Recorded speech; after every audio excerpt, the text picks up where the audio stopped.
this enchanted lullaby.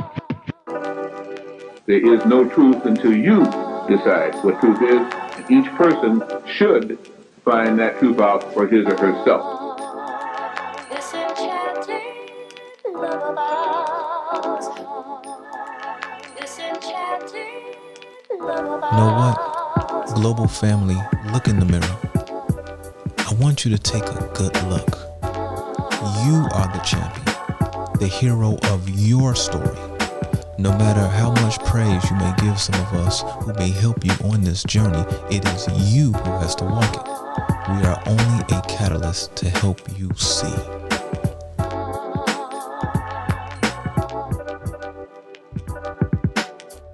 Tony, again, I give you accolades for, I don't even know what to say, for all the efforts, man, that you put in my behalf. There is no truth until you decide what truth is. It is you who has to walk it. We are only a catalyst to help you see. Person should find that truth out for his or herself. To help you see. For his or herself.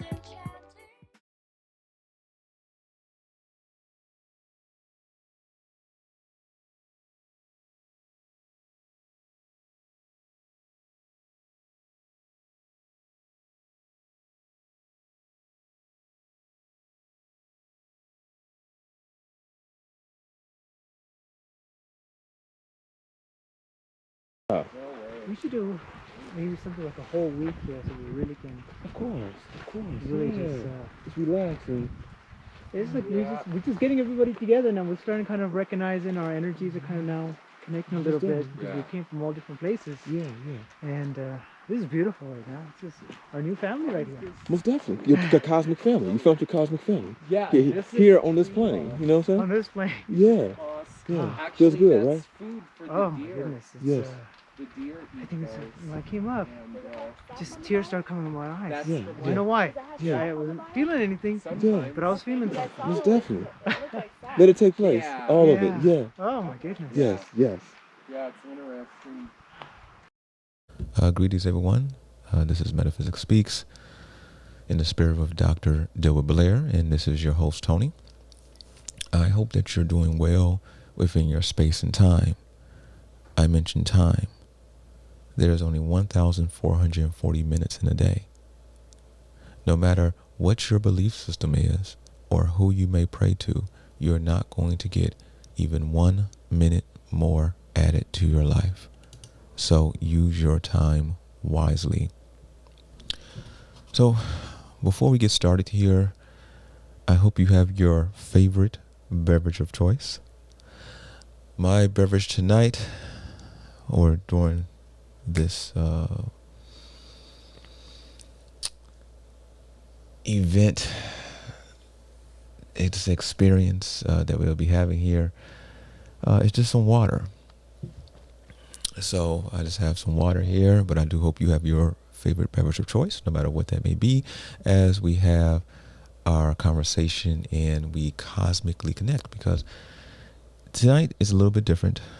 We will be, or you will be seeing the adventure that we went on last year in June during the Superhuman Journey Session 6. And also you're going to be hearing testimonials from those people who, at least some of those people who are on the journey. People traveled all across spaces and time to be there, not only from the United States. We had a few that were from the West Indies, and even one who was from Canada. So people came from all over during a time where, for the most part, everyone was in the house. You know, we know what was going on, and so nevertheless, let me get straight into it here. These experiences only come around in certain times, and typically only for a short time. A call is put out through the reality, And it is up to those who see it to decide within them, with themselves, that is, without being sold to or entertained, does what is offered seem like something you would like to be a part of? Based on the information only. That is it. It's either a yes or a no. It is not a yes with tons of caveats and excuses. You are in safe environments. The spaces have been cosmically secured and guarded by those on Mount High. You would literally be in one of the safest spaces on the planet at the time, with some of the most powerful guardians the universe has to offer, protecting those souls who took the red pill. It is much deeper than just going to a vortex. Anyone can go to a vortex. And even if they are, let's say, a holy person or they are a ratchet, it will do some rearrangements if needed. But just as there is grade school, first you have elementary, then you have grade school, then high school, then university, in grad school, there's levels to it. Okay? And to pass each level, there are tests. And not only that, some doors of some of those tests have a specific combination to enter. So, whether it be internal bias, where one feels only a person of a certain age can talk about certain subjects, or, and because I mean, you heard stories, right? Like there are people who come to these classes at times, and these are people I knew 20 years ago. Okay? Some even a bit, maybe a little bit longer than that. And it would say, yeah, this dude, you know, he was talking this way and he was doing these things back then. And you know what the older people used to say to me back then? Oh, you don't know what you're talking about, right? When I knew what it was. And we're not talking about some strange egoism, okay? We say, like, let's give you a clear-cut example. Like, let's just say, why aren't you taking care of your children? Why aren't you doing what you're supposed to do for your children? Something as simple as that. Sometimes I went much deeper than that, but something as simple as that. Oh, you don't know what you're talking about. I'm sure I do. And now all these years later, those same people, if they're even still around, they just look tweaked out. You know what I'm saying? They were purposely trying to put out incorrect thought forms for whatever reason. And so I mentioned about internal bias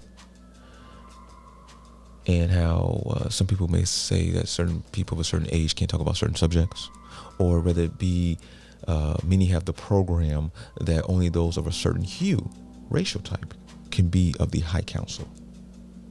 These internal thought forms are known, and the reason why most are not allowed into the higher spaces, because those types of thought forms are cancerous. Okay? The Creator would purposely, see, I don't know which one I want to say first, but the Creator would purposely have someone come down who says everything that needs to be said, how it should be, and it slices through the reality like butter. And if you read it on paper, you would be 100% on board. But because it came as a man and you expected a woman, you ignore it. Because it came as a young person instead of an old person, you ignore it.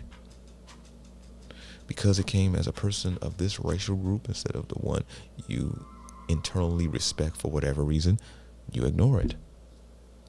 Absolutely superficial.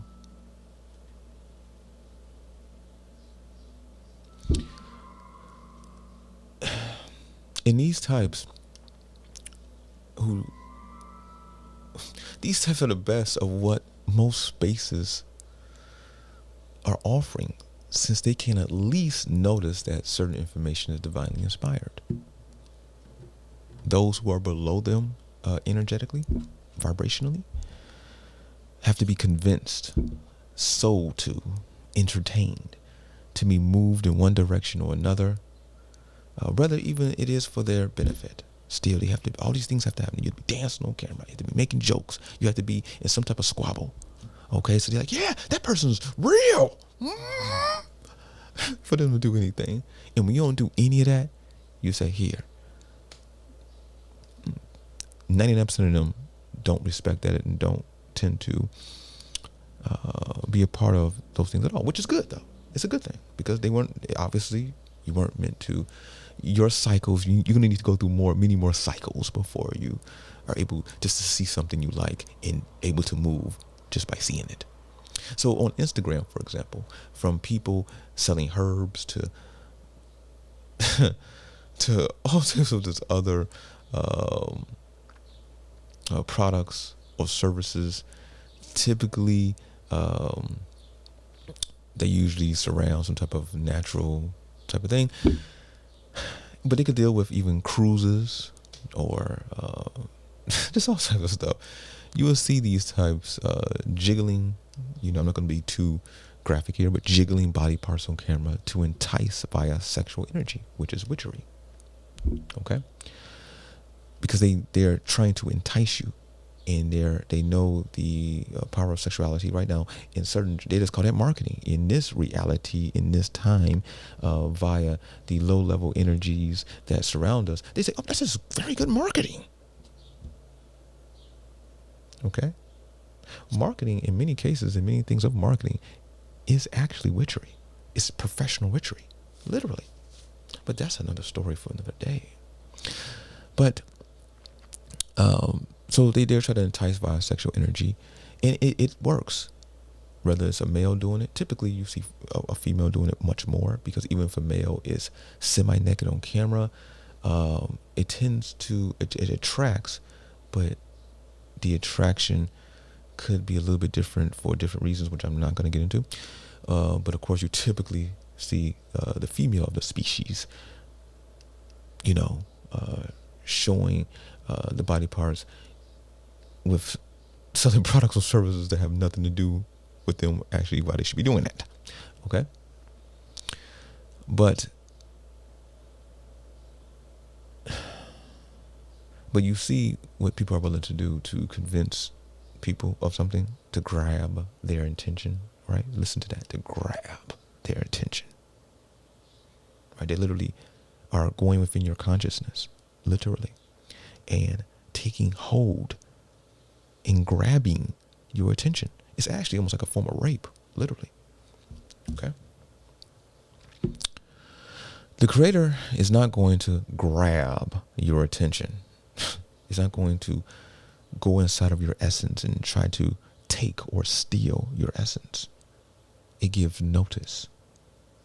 It's up to you to notice the notice. If you do, then fantastic. It will lead you further along on this yellow brick road.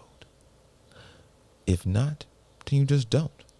And certain opportunities could be once in a lifetime, even once in a generation, because there are once in a lifetime opportunities, especially those who are listening right now on the line, who may be older. You may literally recall an opportunity you may have had when you were younger that was once in a lifetime. Hopefully you took advantage of it, but you might not have. But you still notice it was once in a lifetime. Then there are those opportunities that may be once in a generation. Okay? And not even a generation of a people or species, but a generation of this generation of the entire Earth, let's just say. Because Earth, the times Earth could be put into generations as well. And when this comes up, it may only pop up, like you may be in the United States and it may pop up in China. And of course you could say, but how do I know? Well, that's the point. You may not know. And it may be only once in a generation opportunity. Literally. Okay? So,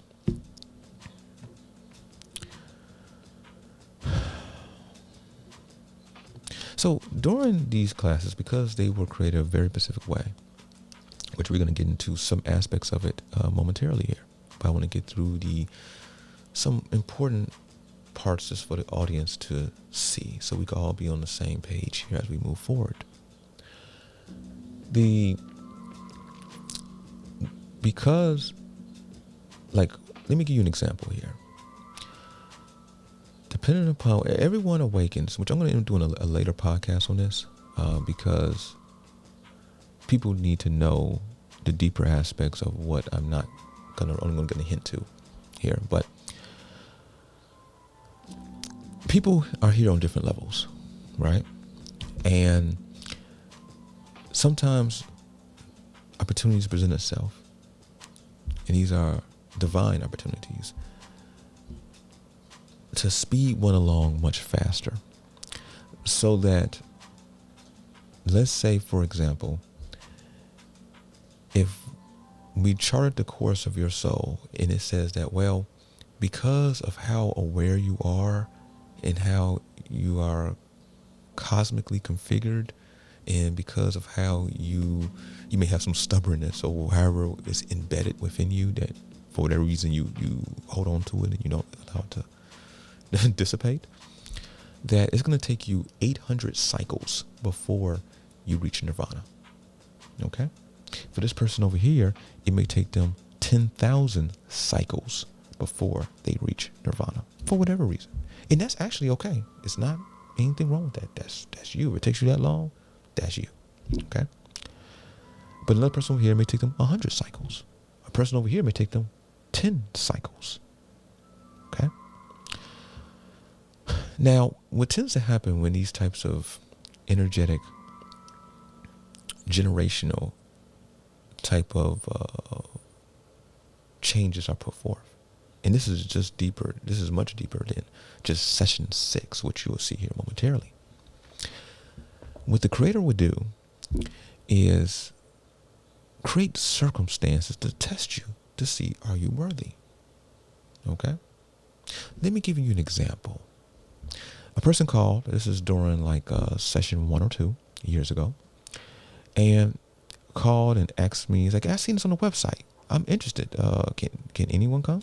Well, and I said, yes, if you have interest, then come. So the person actually was pretty go-getter. Like, the person immediately bought a ticket. They immediately purchased a flight, immediately purchased a hotel. Now, typically, many of you know that I tend to post these events anywhere from 3 to 6 months ahead of time. And most people wait till the midway point or later, sometime even a week, 2 weeks beforehand, to purchase a ticket and everything else. But this person did it immediately. It was only like on the website for like 2 or 3 days. Okay. So I was like, man, okay. Don't really see that type of certainty amongst the populace, even not just the spiritual genre, but in all types of genres, whether it be business, whether it be just all types of stuff. Okay. So nevertheless, the person missed it. They missed the class. And let me tell you the reason why they missed the class. The Creator created a test for this person. And what happened was, in this test, an old friend called this person that he's a male, so he hasn't spoke to this person in like over 10 years. No emails, no Facebook, no phone calls, nothing. Okay, haven't spoken to this person in 10 years. The person called them and said that he needed to see him now. Like, this is the day before the trip. Okay, so this person is like leaving out the next day, and that's what the flight was. And they were leaving at a time where it's like they couldn't miss that flight, okay, because it would be no later flights to get them to the class in time. So this person called them. It was a good friend of them from years ago, and I haven't spoken to him though in 10 years. But this person was frantic and needed to see him immediately, okay, and immediately was the day that the flight was. The person went back and forth in their head. Now, I didn't know any of this until afterwards. The person ended up calling me because I sent them an email like, hey, I see you missed the class. Is everything okay? because this person was really, seemed to be really into wanting to come and learn about the subject matter. And so when he told me that he went to this friend, the friend said he just wanted to see him. That's it. Nothing life-threatening at all, even though the person made it life-threatening, because the person told me close to almost exactly what the person had said to him. I'm like, oh man, yeah, I mean, that seems maybe important, whatever, but it's your decision. And the person said, anyway, when we had a conversation, noticed that that it was a big mistake. And from that point to now, the person's been kind of like going downhill. And that's what happens at times. Because remember, if you're coming to a space that's going to, like, so instead of, so the example I gave about the cycles, right? How a person may naturally evolve or naturally reach nirvana within however many cycles it takes their soul to get there. Well, something like this, let's say it was going to take you 800 cycles. Now, if you were to truly do what is needed and understand what is being presented, now instead of 800 cycles, now it's going to take you only 10 cycles. You see? But you're going to be tested. The test is not going to come from me. No. The tests are going to come from the Creator, and it's not going to put you in harm's way. You will never be touched. Okay? You don't know that, because certain circumstances could seem like, oh man, I'm about to be harmed, but no, you're not going to be touched. But it's to see if you are. Look at what you're trying to come to. Okay? So another person. This person is in Chicago, for example. The person is here. Most of the events, we did travel across the country for some of the events, but the majority of them either were in Chicago or the repeat of them were in Chicago. Okay? And so this person is in Chicago. Should have came to every single one of them. I knew this person personally, and this person had all types of ups and downs always going on in their life. Always. Majority of them shouldn't be going through at all. This is the type of person that really realistically, because the person is intelligent, okay? I mean, literally, okay? And the person, he does have some spiritual fortitude, but for whatever reason wants to suffer. So this person, let's say, naturally may, after 400 cycles, may reach nirvana. But because of their wanting to suffer, it's 2,000 cycles, right? And I looked at this person and said, you know what? You know these classes I'm having. And I knew this person personally, and it would change your life forever. You just got to work through what you're working through, and when you hear a class, you just need to come. Of course, every single time there was these major life-like events happening, every single time.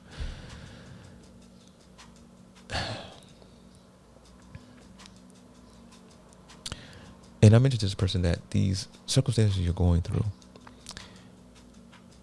if you came to a class, you will immediately, you're immediately, as many people have said throughout all, if you go listen to the testimonials of some of the other classes in the past, it's like they immediately got a jolt of energy, a charge that it's like, it's very strange, because it's like, it's just information. Even though you're seeing things, you're seeing actual telepathy experiments, telekinesis, and so on and so forth. Even though you're seeing certain things, yes, it blows your mind, but at the same time, why do I feel way up here? Should it have blown my mind that much? Why am I way up there? Why am I was in my root stock. I'm still going through the cycles that are within the root chakra, and yet now I'm in the crown. How did it take me up there like that? How am I feeling these explosions, these orgasmic explosions in my brain? What is going on here? And so nevertheless, the person kept making a multitude of excuses, and the person's life is not good at all. Okay? The last example I'm going to give is a person that came to quite a few of them. And I was looking at this person. I was me and this through certain cosmic communication. I was put it like that. It was interesting because everyone's being tested. Everyone's going through some things, even to come to the class. These people even come to class every single time. And they would tell you like, man, yeah, every life goes absolutely perfect. My life is perfect. Nothing happens. But then all of a sudden when I want to come to a class and initiate it, weirdness just starts happening. Not with me internally, but in my environment or just people I know that start getting really strange and creating circumstances which try to prevent me from going. But of course I power through and I go anyway. And it always ends up perfect and it was always well worth it. And you can tell, these people could tell 100% those were just tests that were trying to see, are these going to keep you from raising higher vibration? Is it or not? So again, in this last example here, in cosmic conversation, I was wondering what was going on because this specific person wasn't tested or being tested at all. And that was a little odd. But then eventually this person was tested. And when I seen the test, I clapped to the creator and said, just, wow. Because, oh man. Now, many of those who come to the sessions, they know of this. They know of this example firsthand. Because this person, as this person was being tested, this person called different people within who come to the sessions on a regular basis. And when the person told this story to them, they like, bruh, this is women and men, okay? We're like, I think you need to meditate on what you're thinking. I think you need to reevaluate what you're thinking. I think you need to, you're tweaking. Just straight, someone said you're straight, just tweaking, you know? And so, yeah, this person went to all these random people within, calling this person, calling that person within those people who attend more on a regular basis. And they all said the same thing in their way. You would think that would be enough for that person to see through it, but nope. And they failed. And I think because the creator, these tests, that's why you trust the process, no matter what level you're on. Even if you are, for those who may listen to this way down the line in the future, okay? Whether you are a student or whether you have raised it to a level where you are cosmically oriented, that trust the process, no matter which level you're on, okay? Because first off, you're not going to allow anything stupid or crazy to take place, right? Past a certain point. Anyway, you're not even going to allow it. But the creator will not allow certain people to get certain information because each class gave a specific element. But the most powerful, the ones that most people want to go to is not only 6, but the invitation only session 7. And you're going to see the different things that each one gives. Session 7 is the cream of the crop. It is the icing on the cake. It is literally if you came through 1 through 6, session 7 is the one you want to come to. That's like, yes, that's the one. Because from that point, it goes into other sessions that are not publicized at all. So,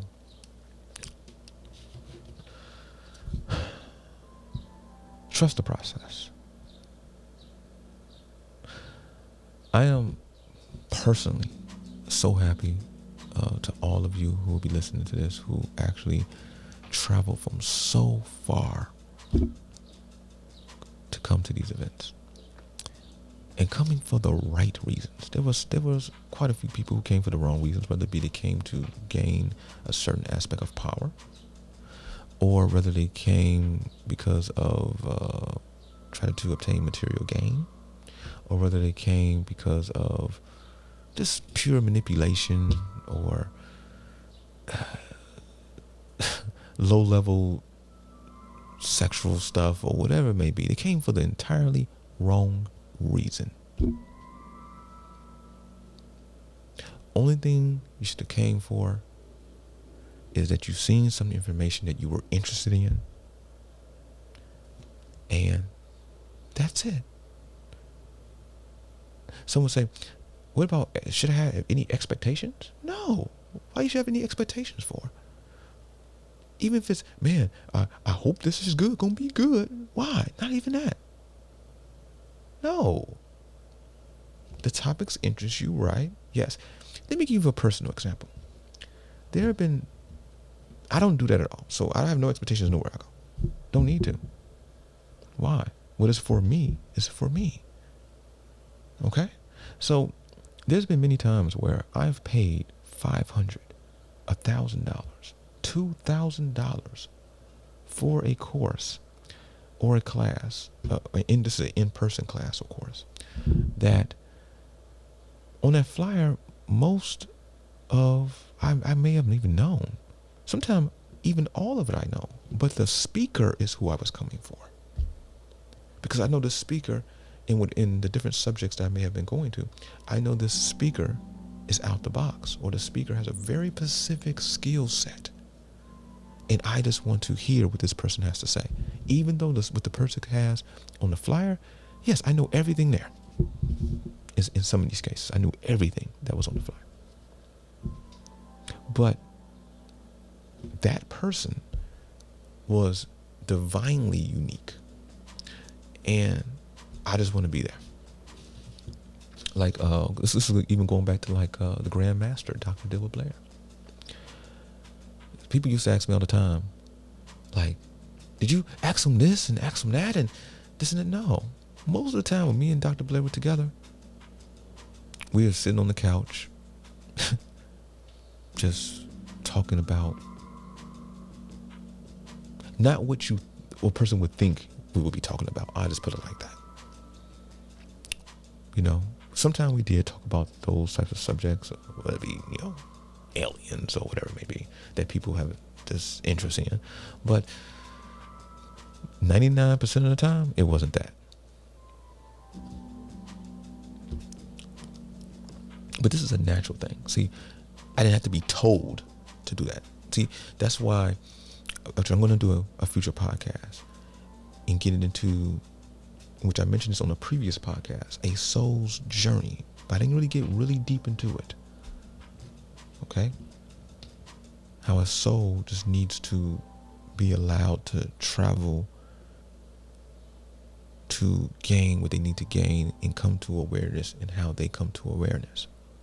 Not forced or anything like that. And they need to be how they need to be genuinely. Lastly here, these events that you're going to see here, which I'm going to talk about here momentarily, the different events that progress over the years to session 7, which is a few weeks away. The price of the events were super low. Some of them were only $30. Okay. And many people have said, many times that sometimes they were worried. Like literally, they were concerned. Like they would say to me after the class, privately, on a phone call, whatever, that, man, the class should have been like $500. I went to a $1,000 class, and the person who was this person, which is a notable person, they didn't even give even 1/4 of what you gave in the class.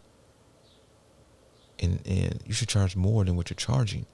I tell these people, it's for a reason. So, like some of the classes, I came out of my own pocket to make sure that the space is secure and everything else. But most importantly is session 6. Session 6, we had a really nice limousine, coach kind of bus. The venue, we had a tour guide. Everything was laid out and went perfectly. Not including the superhuman information, because that's private, and there's nowhere, maybe in some temples in the Far East, some of it is talked about, but nowhere in the public sphere at all. And so not including that, can't include that. Just the tour itself, just going up to the mountains and going to different spaces within that space. You could find costs of $1,000, $1,500, $2,000 for that type of experience, traveling in that type of luxury, etc. And guess what? That price is not bad. That's a good price. $1,500? It's even $1,000. If you find it for $1,000, take it. Go. Now you're just getting a tour. You're not getting a superhuman experience, but still, go. That's a good price. The price was only $225 because I subsidize a lot of the cost to keep it low. I wanted to keep the price extremely low.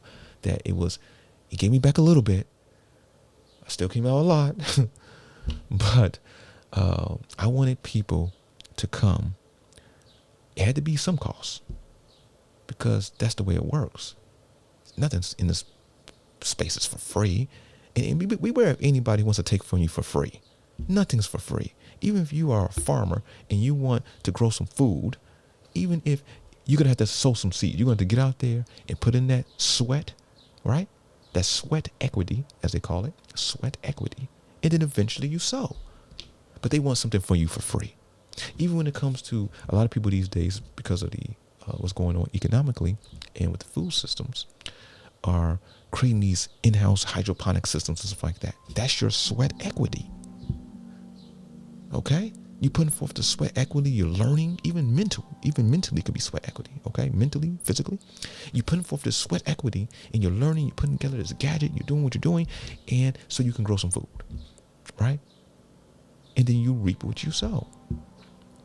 So the price couldn't be free, no, but $225 to have this out-the-box experience, and all of this was posted on the website. I have pictures of the coach limousine. I had pictures of the places we're gonna go, what you would learn. But of course, it was presented to give notice. It wasn't like dancing in front of the camera or to entertain.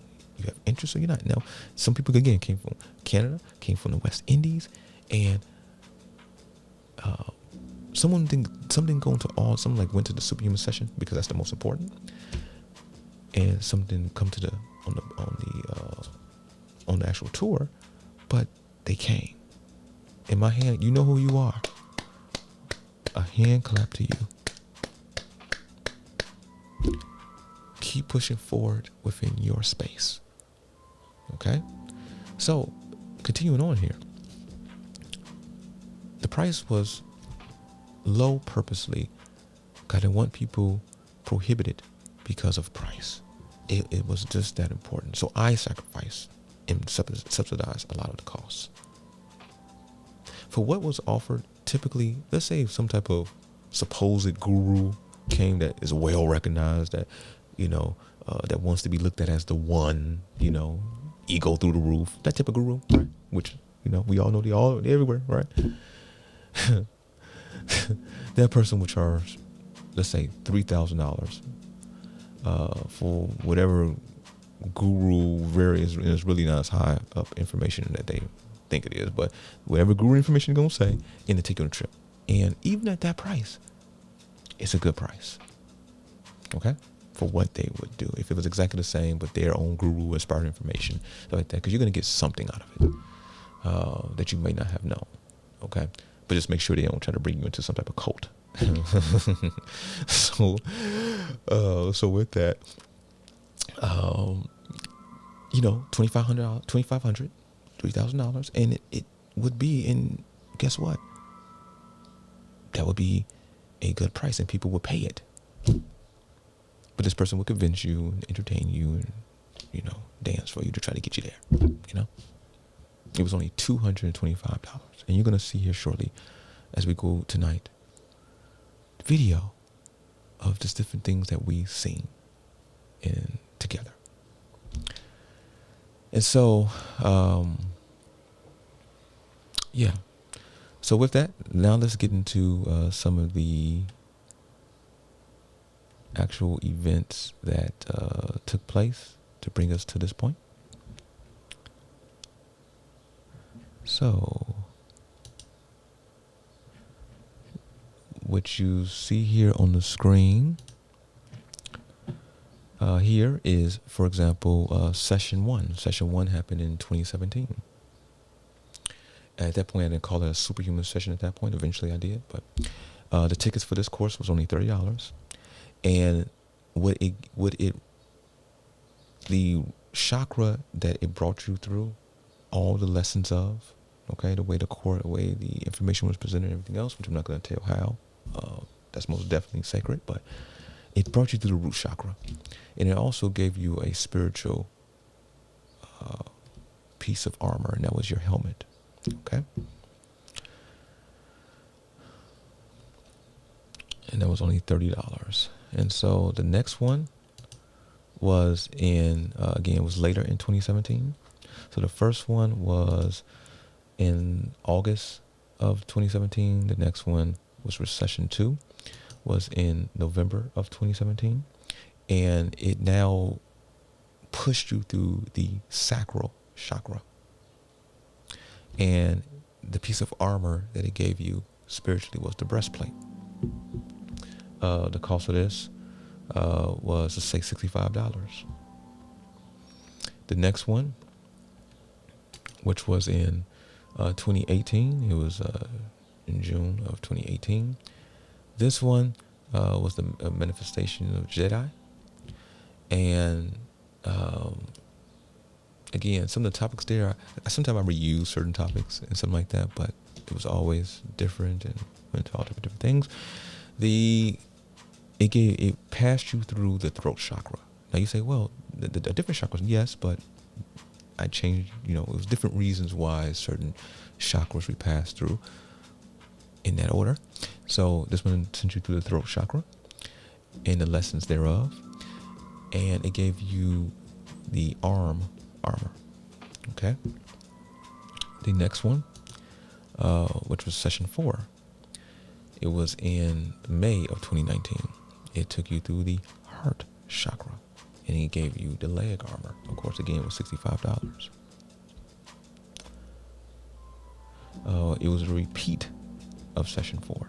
Okay, also, and that was in August of 2019. Cost was still $65, and again, it was the heart chakra, gave leg armor, and many people, and again, a hand clap to you all. There are a few people that even if they came to session 4, the first one, they came to the repeat. They came to all of them because it was just that important. They even come to the repeat.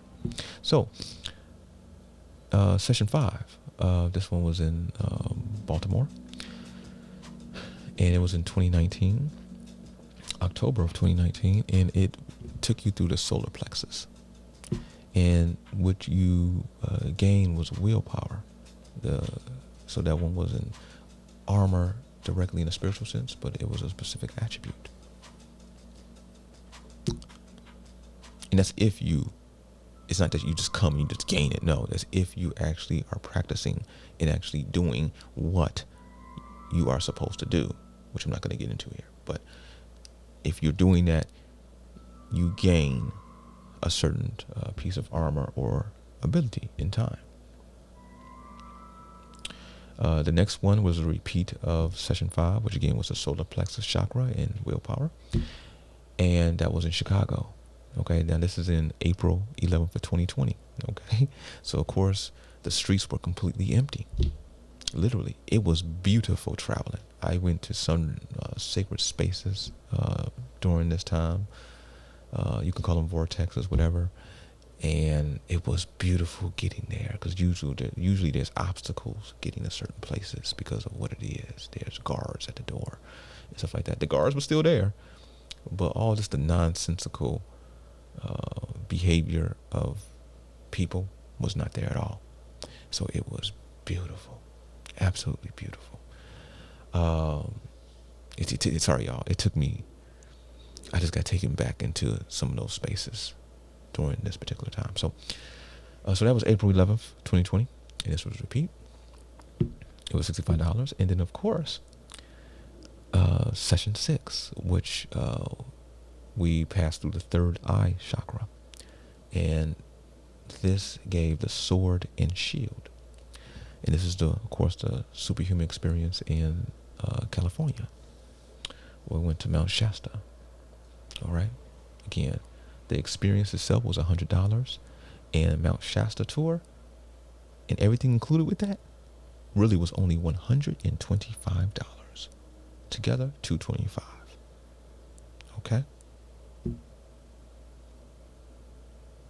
Just to give you an idea, just to drive up to, let's say if you're, depending on where you're at in Cali, if you're like in LA, whatever, driving up to Mount Shasta and back will potentially cost you, depending upon your car, of course, but around $100, $150 in gas. You get what I'm saying? So, let's pass on here. And of course, the upcoming session 7, which is in the classified location, classified information, but that one we are passing through the crown chakra. And everyone who's coming this event, they have, again, some people have been to all of them, some people haven't, okay? But based on the conversations that we've been having personally, and me knowing what's happening, their participation with the Meta Center and stuff like that as well, they have done enough work where they have been deemed worthy to come. Okay? Now, it doesn't mean that they'll go past this point, but they were deemed worthy to come. And I want to give a hand clap to those people as well. Yes. And so, and in this one, again, we're going through the crown chakra, and you're getting the attribute is the word. Okay? The word. Which is one of the most powerful attributes. Is even more powerful than the sword and shield. Okay? So I thank the Creator for keeping out the tweakers, the ratchets, and all the rest of those types of entities, because they cannot get this. Okay? And I thank the Creator for bringing together people who, man, it makes my heart flutter when I think about it. Brings a bit of emotion. In this lifetime, I've met so many wonderful people on this journey. Oh, man. And it's not even just those people who did exactly what they're supposed to do, but even people who didn't, because it taught certain lessons. And trust the process. Yes, you can get tired of it. Yes, you may want this or want that, and you want it now. And maybe you actually should have it now. But for whatever reason, the Creator is delaying it. Or, they didn't take the word delay out. Let's not even say that. The Creator is just putting the pieces in place so that it can be exactly the way it needs to be for you. That's a better way of looking at it. Because it's not a delay at all. Because who knows, if you prematurely jumped into something, you may be physically harmed.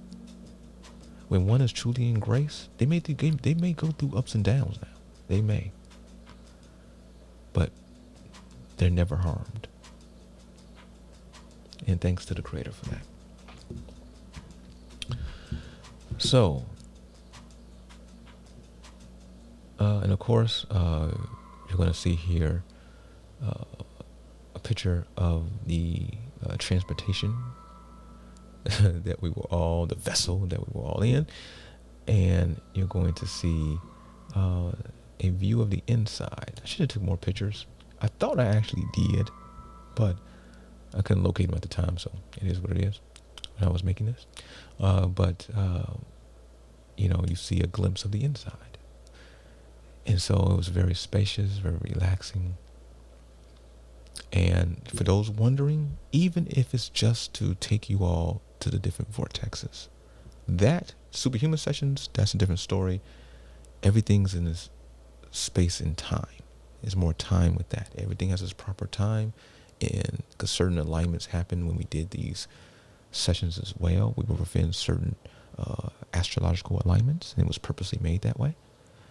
And so who knows if I'll repeat. I am doing one-on-one sessions on the website, but there are prerequisites to that. And just because you have the money to pay for it doesn't mean I'm going to allow it. I may refund your money right back. Okay, so there's certain prerequisites with that. But at the very least, those who want to, because you will still get something out of it being with not only like-minded people, but, you know, when we sit down in different spaces and meditate, and the stories that are told, and you're still going to get massive upgrades. Okay? So as I mentioned previously, before we begin going directly into tonight's presentation, that it's not just about going to the vortexes. Anybody could go to at least the major vortexes. And even the most ratchet person, male or female, will get some type of change, but it tends to cause more issues with them because it opens a hole, and that hole needs to be filled. And because they're not truly working on they didn't come for the right reasons, and they're not working on things the way it needs to or supposed to be worked on, that hole now is filled with more issues and problems, and it becomes more powerful. But so it's not just about going to a vortex. Many of you read in The Alchemist's Journey and Ascent many pilgrimages that I've been on, okay? And those were alone.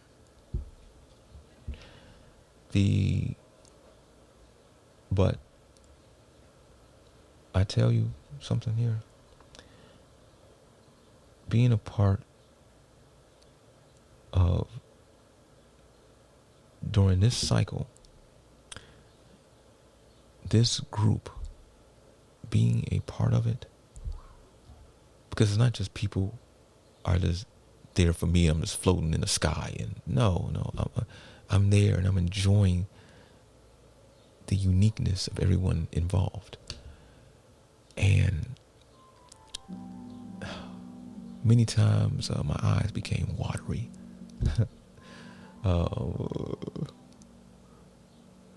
My child likes to say that at times. Instead of saying crying, or when certain high vibrational emotions were to hit him,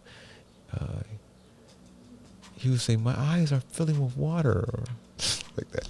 So anyways, my eyes were filling with water, and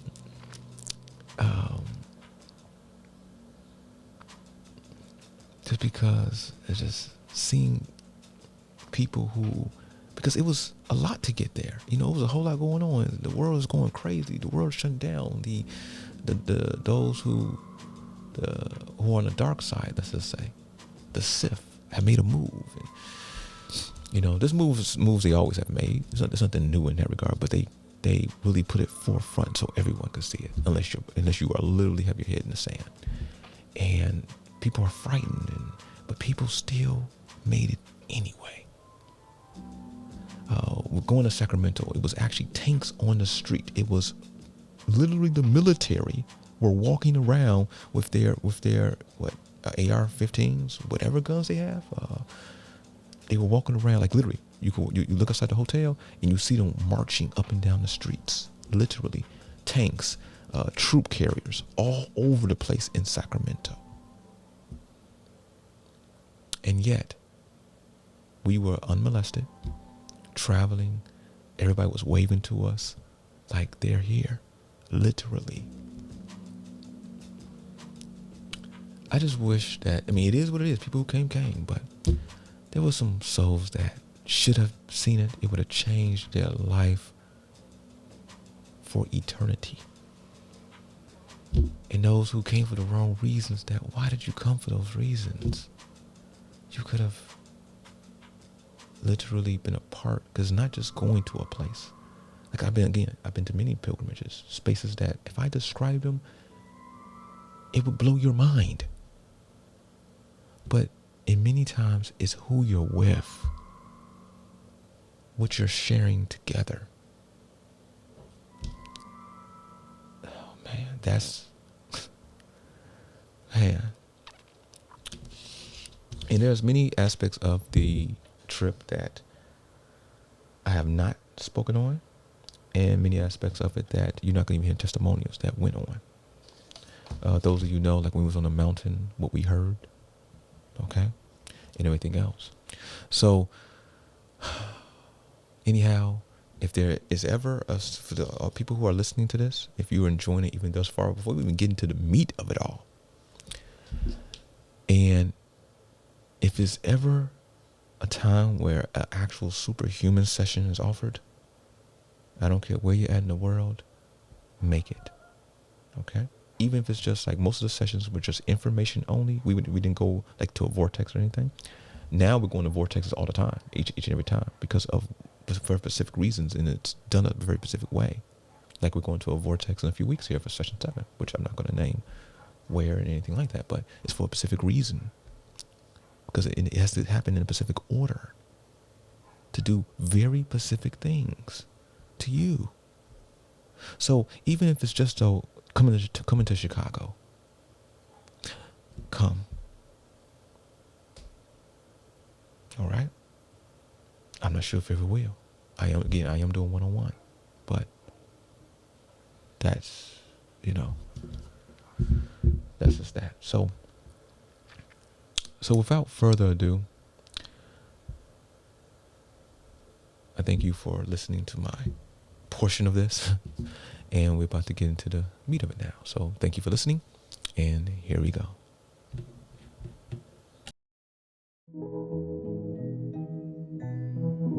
Make a smile for me.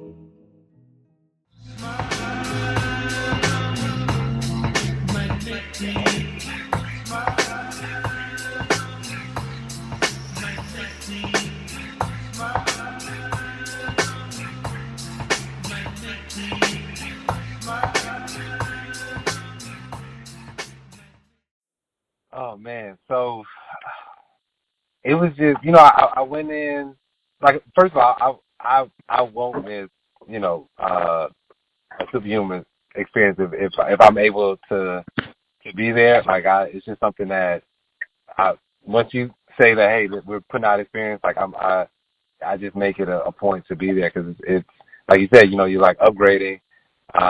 You get around, like-minded individuals, and the energy is just crazy. This weekend took it to a whole nother level, being that it was a 2-day weekend or 2-day event, and we went to Mount Shasta. But, going into it, like, I really didn't have any expectations. I looked up what Mount Shasta was about, saw that it was the root chakra, and then it kind of just ended there, because I was like, I don't want to, go in with expectations. I was like, just let what happens happen. So, getting there, got to, Sacramento, and from the moment, we got into that building, it was different than the normal previous 2 sessions that I went to. It's a much larger venue. We're all dressed in white, which is, different, so we didn't meditate before, which, was different than the last 2 sessions, because you did the sound bowl, but it was fine. It was perfect. But like, so the information that you presented, with session 6, was really profound, because it created some more questions, to ask, but it also put everything in perspective, where, I was like, okay, things are kind of making sense as far as like how reality or our society is like structured. The group dynamic was really awesome, because we had a nice mix of individuals that have been to previous sessions. Then a lot of people that this is their first session, and then also individuals that have done work with Master Climate. So that was cool, because I feel that, especially like this whole experience, I felt being that I did a session with Master Climate before, and like I cleared out a lot of energies. I felt like I was more receptive to like the energy of this weekend. But yeah, I mean, it was just, then you get there and like we're in the middle of downtown Sacramento, and I remember as soon as we walked outside, that guy came by and he gave us a pamphlet about consciousness. So that was really that was really interesting. As soon as we walk outside, this guy gives us, and then right after that, the military walks by, with their AR-15. So it's just like, so we're out here, upgrading ourselves. And meanwhile, the outside world is literally, in a frenzy. So later that day they had a huge protest in downtown Sacramento, and you got the army tanks like a block away from our hotel. So it was a weird, like, or well, not even weird, just an interesting juxtaposition of like everything that was going on, because we're vibrating on this level, and then like literally the outside world is just like vibrating on a different frequency. So that was very interesting to just like kind of observe. And then I actually went to the riot, the protest to see what was happening. And then Mount Shasta, man, that day that we went there, it just, from the bus ride, we were all just, it was just a different vibe getting there, and then to get on the mountain, and we all just kind of, went our separate spaces and did our thing, and I definitely felt the energy on Mount Shasta, and it was just a beautiful feeling, man, just all around, and all the little things that were happening around us, where it seemed like it was going to like pour down raining. Well, we went to what was that? Because it was like we're walking up that trail, and I'm just like, man, this is about to like storm, and then all of a sudden the cloud just disappears, and the sun's back out, which was just like, what? So that was really cool, and just like, interesting to observe, and like talking to the locals when we went to that stream to go get some water, and like talking to the locals and hearing their perspective on Mount Shasta. Just the dialogue, and the caves were, oh my gosh, the caves were just like, that was it for me. Like the caves and the conversations that we had, like late at night, like after Friday when we were back at the hotel, and then Saturday back at the hotel. Those are the two highlights for me. The caves just felt like you were like Indiana Jones. You were exploring, and our guide, he was telling us how this is like a huge vortex. And, I took a bunch of pictures, and like all the pictures I took, they would have some, well, not all of them, but a lot of them had like these, beings in the pictures, and like, vortex lines, and then even our guy, man, like, he afterwards, him, kind of getting emotional while he talked to us. He talked to us for like 10 minutes, and telling us like this is the best group he's ever had in 25 years. And, how special our group was. Not even knowing why we were there, but he just, just felt it. So, I know I'm kind of probably leaving some stuff out, but, it was just really, a really like, magical experience. And then afterwards, my flight got canceled. And just randomly, you always say there's no such thing as a coincidence, but what's interesting about that is, on my way heading back to, because I flew out of San Francisco, on my way heading out, I used to live in San Francisco, so I was driving to the airport, and I'm like, man, it'd be cool to stay one more day in San Francisco. I get to the airport, and my flight's canceled. Literally, they said it was canceled a month ago. No notification. They moved it to the next day, so I had to stay in San Francisco an extra day. and had a great time. Had a great time. Actually made like a video that I put out on Instagram, and that video inspired some people and whatnot. I ended up connecting with people, and but something just told me like just make a video, you know, because I was just still on a high right now. But man, it's I don't know, I do know it's a magical experience. There's no other way to describe it besides saying it was magical. Yeah, I know that was a long-winded answer, but yeah, super dope. Yeah. And so my question to you is, how does the superhuman experiences compare to the multitude of events that you have been to, not only in this country and also in the world?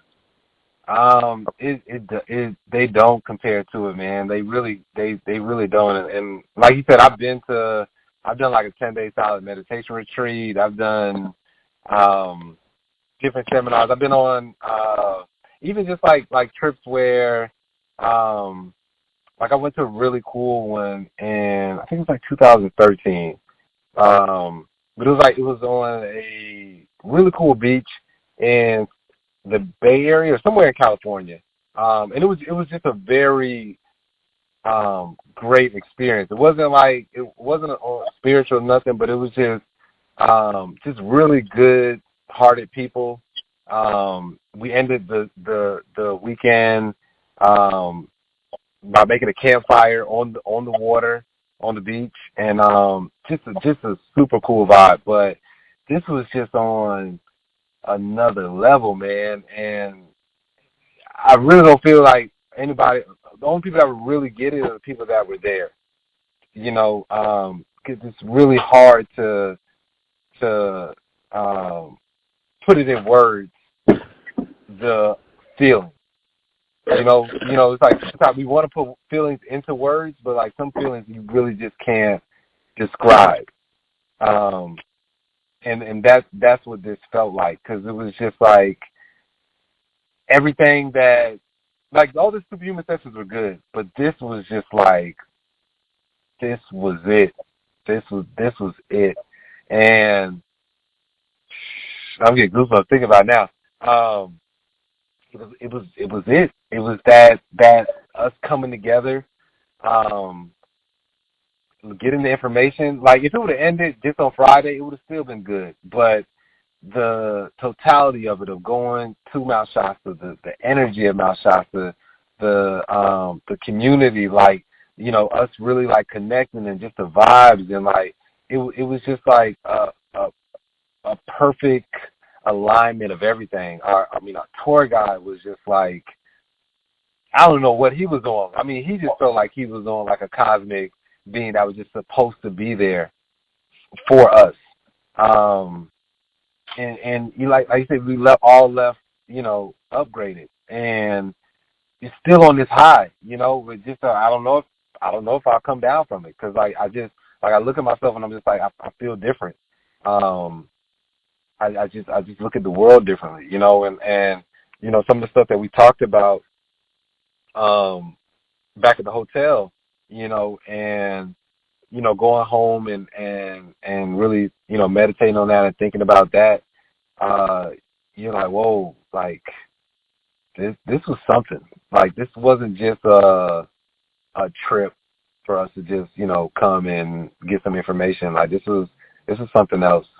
And I think everybody that went there felt that, you know, because yeah, it was just different. It was different. Like, it was cosmic.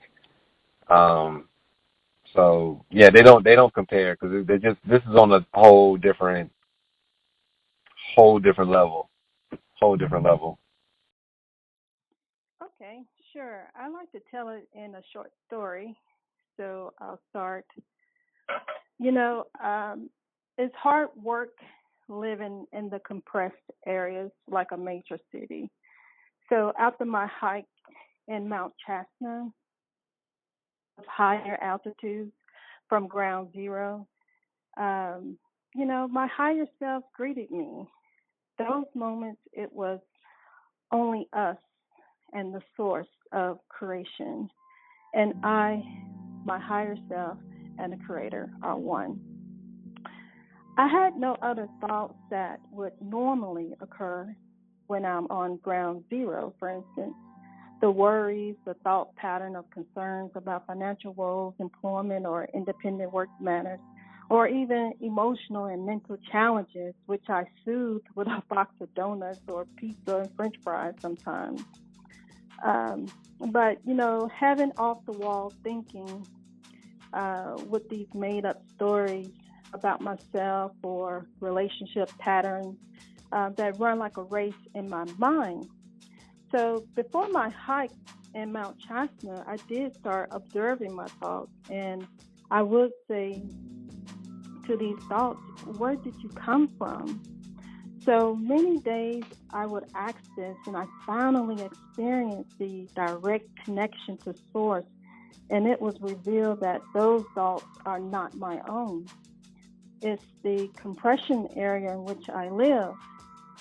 It is all that I consume, like my foods and everything, that's not aligned with nature, the stagnant relationship energies, and so on and so forth.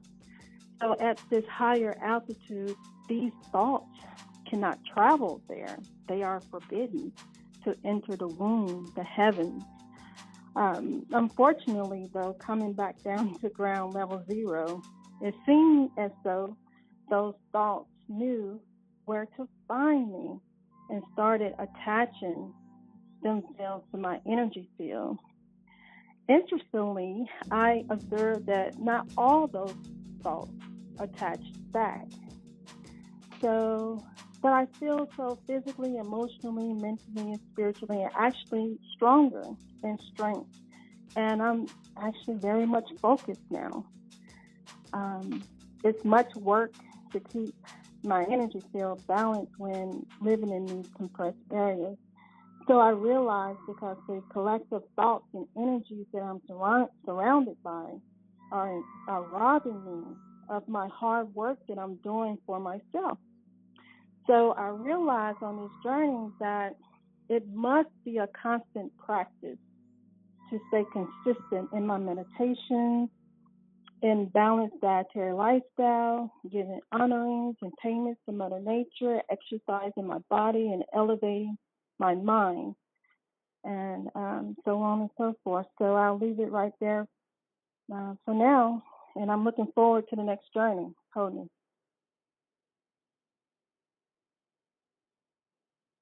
It's just the presence of being connected to source that you can just really feel that, because, like I said, Yeah. You didn't even realize that your mind was clear. Exactly, and that's what I really needed, and I really just felt light.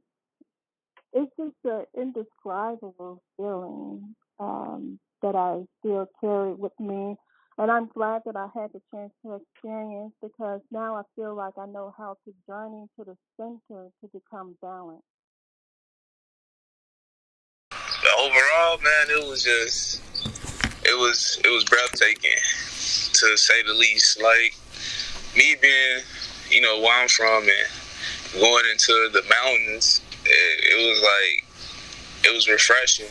It was, and a humbling experience, because, like I said, I'm coming where I come from, and just to be able to spiritually be on that level, to connect with so many different other people who are looking to experience the same thing, maybe a few other things differently, but overall, just the base of it all, just that experience to go into the mountains, and then to be in Cali for one, man, it was beautiful.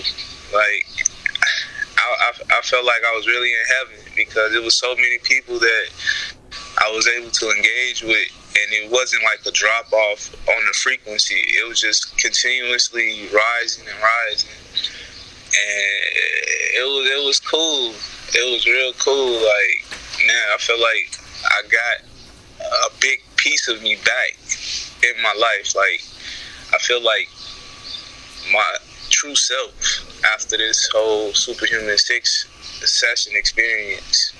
A few things that stuck out to me in the class session was when we did discuss the catacombs, when we discussed the wars that's been going on for over, I guess you could say, the past 400 years, or even further back to that. And when we discussed the Messiah and what it'd take for the Messiah to become the Messiah, and all the things that he would have to do right, or she would have to do right in order to reach that, I guess you can say, that level, that Messiah level, like. And when we spoke about the correlation between the oracle and the witch, those topics really stuck out to me the most during the class, and I thought those were interesting. Because I say that because I don't know, I just had a connection when you spoke about those slides in particular. It was just very interesting how it was like a light just clicked on in my head when you started speaking about them. Because on the way to the mountain, like, it was so cool because just sitting next to Kevin, and him just being him, that was a cool experience because he had a lot of wisdom and knowledge, passing it on to me, a young guy, in the game. And I was just, very appreciative of that. And then by the time we met, we got to the mountains, it was just like, it was just dope. Like, that part, the first part was just dope. I can't even put it into words at this point. But after that, when we left, and I want to say we went to we took a trip to, we just started walking the trail at that point. And we took so many pictures. Like, you seen so many beautiful, like, just scenery, like, spots in the mountain. Like, you'll see a nice little flow of a river, and then we seen that waterfall, and I was just, like, amazed by it, being able to just take pictures by it. And then after we finished doing that, that was cool too, because we were on the bus, and I think we went and got some food right before we went to go to the water. And I was saying to a few people on the bus, I was like, man, it'd be nice if we go to a crystal spot, and whatnot.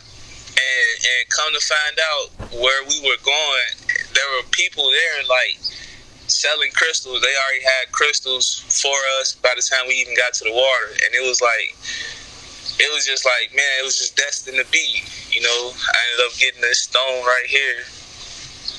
But yeah, that was cool to be able to drink the holy water. Like, drinking that holy water, I drank so many cups of that water. I wish I would have brought some back, but at the time I was just so literally thirsty, if I could use just a layman's term. I was thirsty to just drink that water, man.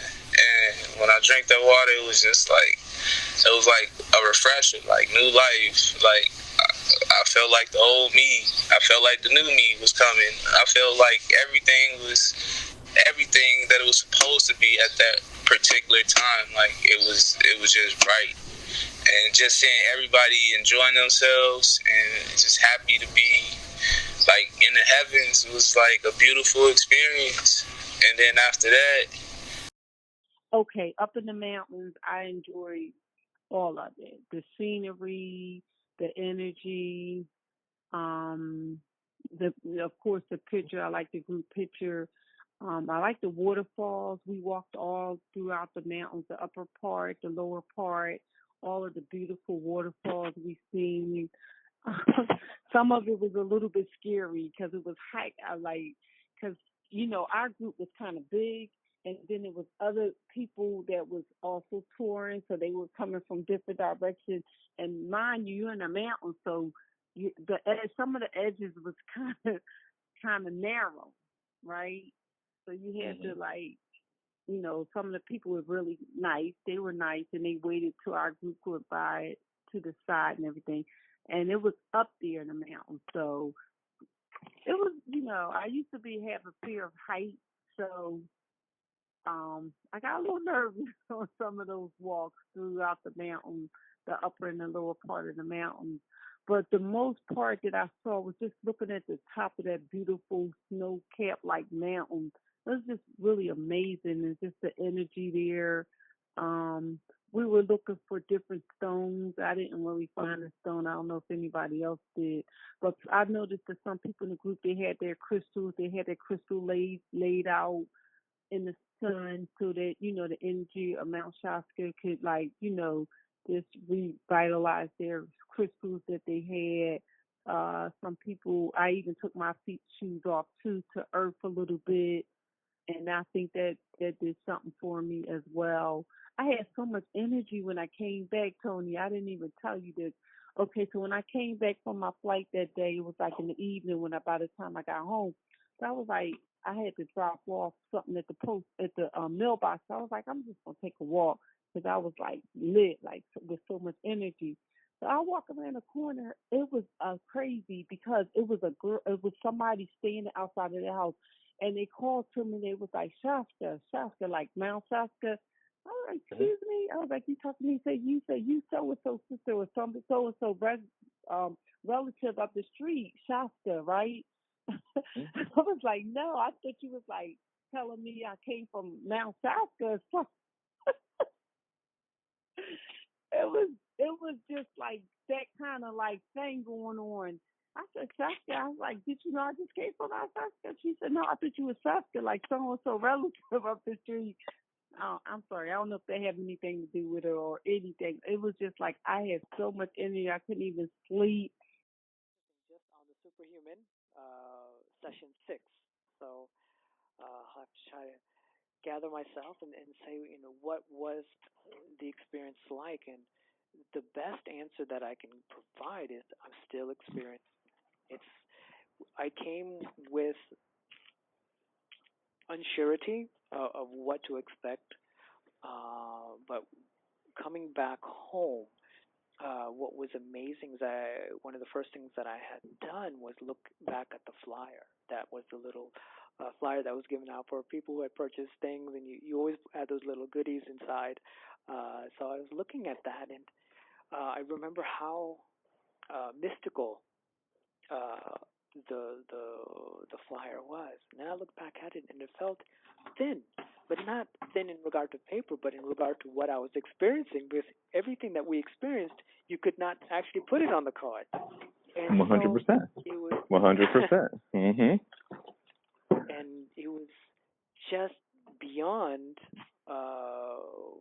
what I think for all of us, what we expected and we experienced, and I'm still experiencing and still gathering myself right now in sorting what happened and how we were able to do so much. We had really the most incredible guide.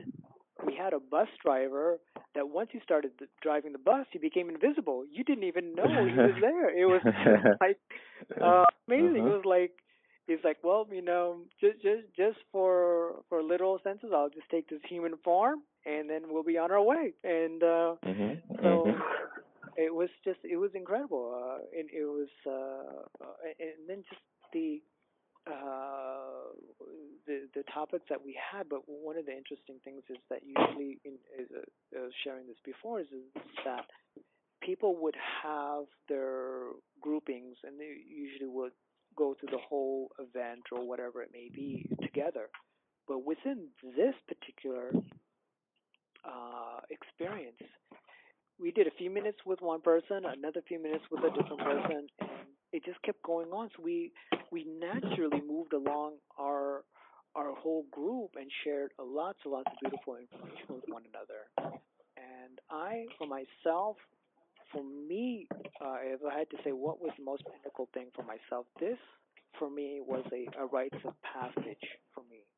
I've lived a very compressed life and very anchored to duties and responsibility.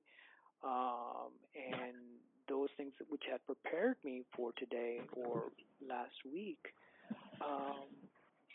made the moment very special, because this journey was just for myself to go forward, and to being with like-minded, like-hearted, like spiritually evolved individuals.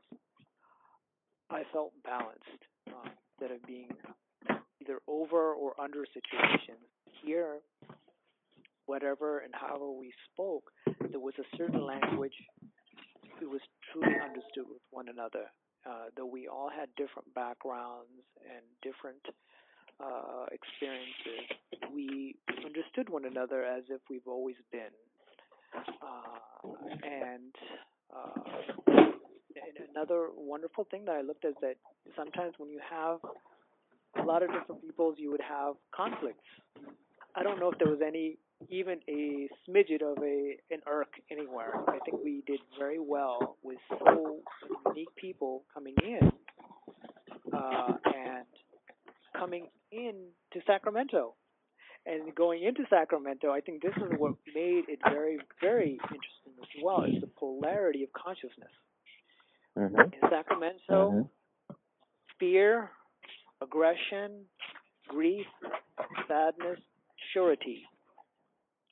We go to a different location in the same state, but love, community, sharing, and it was just amazing, because though Mount Shasta is a tourist location, we had a lot of people. Just as we were greeting everybody, they greeted us as if we were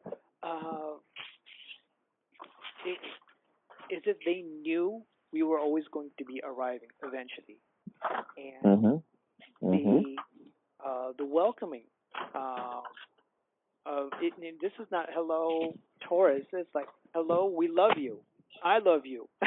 This is a whole different, you just don't say this to any tourist or any individual. You have to have some awareness. So it's a location of high consciousness. And this is one of the interesting parts of this experience, is the polarity of what we did in coming into Sacramento. And people really will not understand that there was literally guns there. There were guns and military attire, and they were ready. And we were coming in, and we were coming in for a whole different experience. That was not what we wanted, but somehow it was something to allow us to know where we were within our hearts, within our minds, within our ability of what we have to get done for our journey in life, and where society is and where we need to be. And that's what it was. It was a journey collectively with the group and individually within each of our hearts. And we know that this can happen everywhere.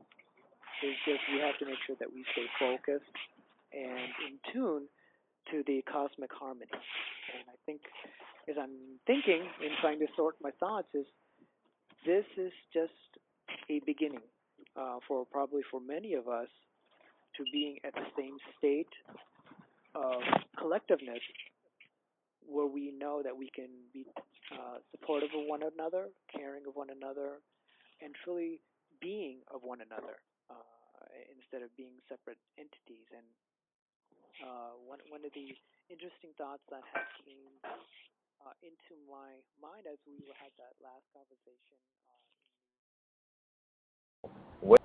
Well, speaking on the first day, which was the class, I really enjoyed the conversation regarding the catacombs, speaking to historical facts, I guess, just because that was a lot of clarity for me on a personal level concerning history. But on a spiritual level, I did take some notes, and I wanted to have them ready.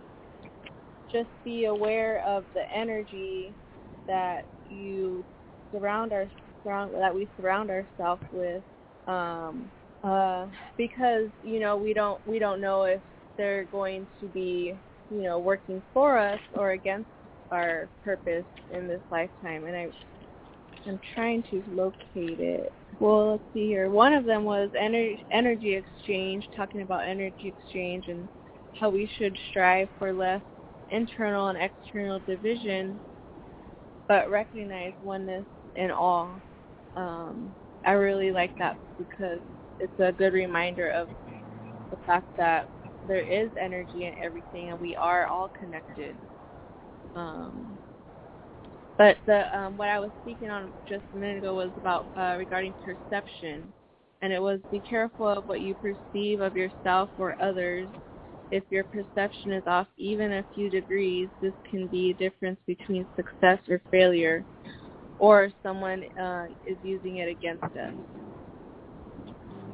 And that one was a big takeaway for me, because perception, like as you just said, even off a few degrees, can be the difference between success or failure. And I definitely agree with this, and I'm just speaking going off of personal experiences with my relationships with other people, and it's just the fact that I perceive them a certain way, and so, but I mean, my perception is not the reality of this person. It's just because I perceive them a certain way, and it's not until I perceive them a new way I can see them for maybe the true reality, if you want to call it true reality,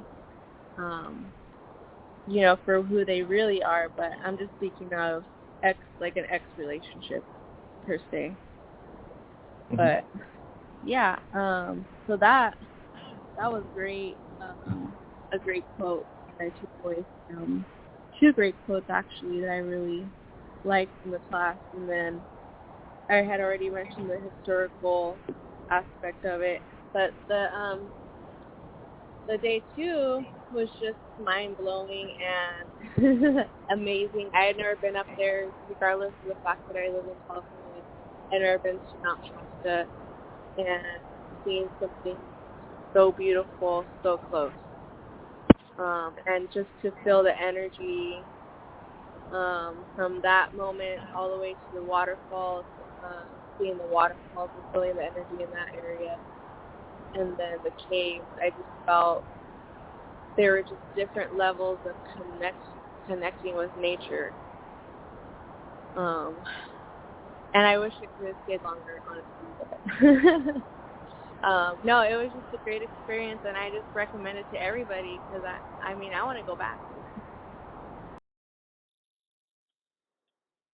And for the experience Saturday, wow, that I ain't gonna lie, I've been kind of like, I've been trying to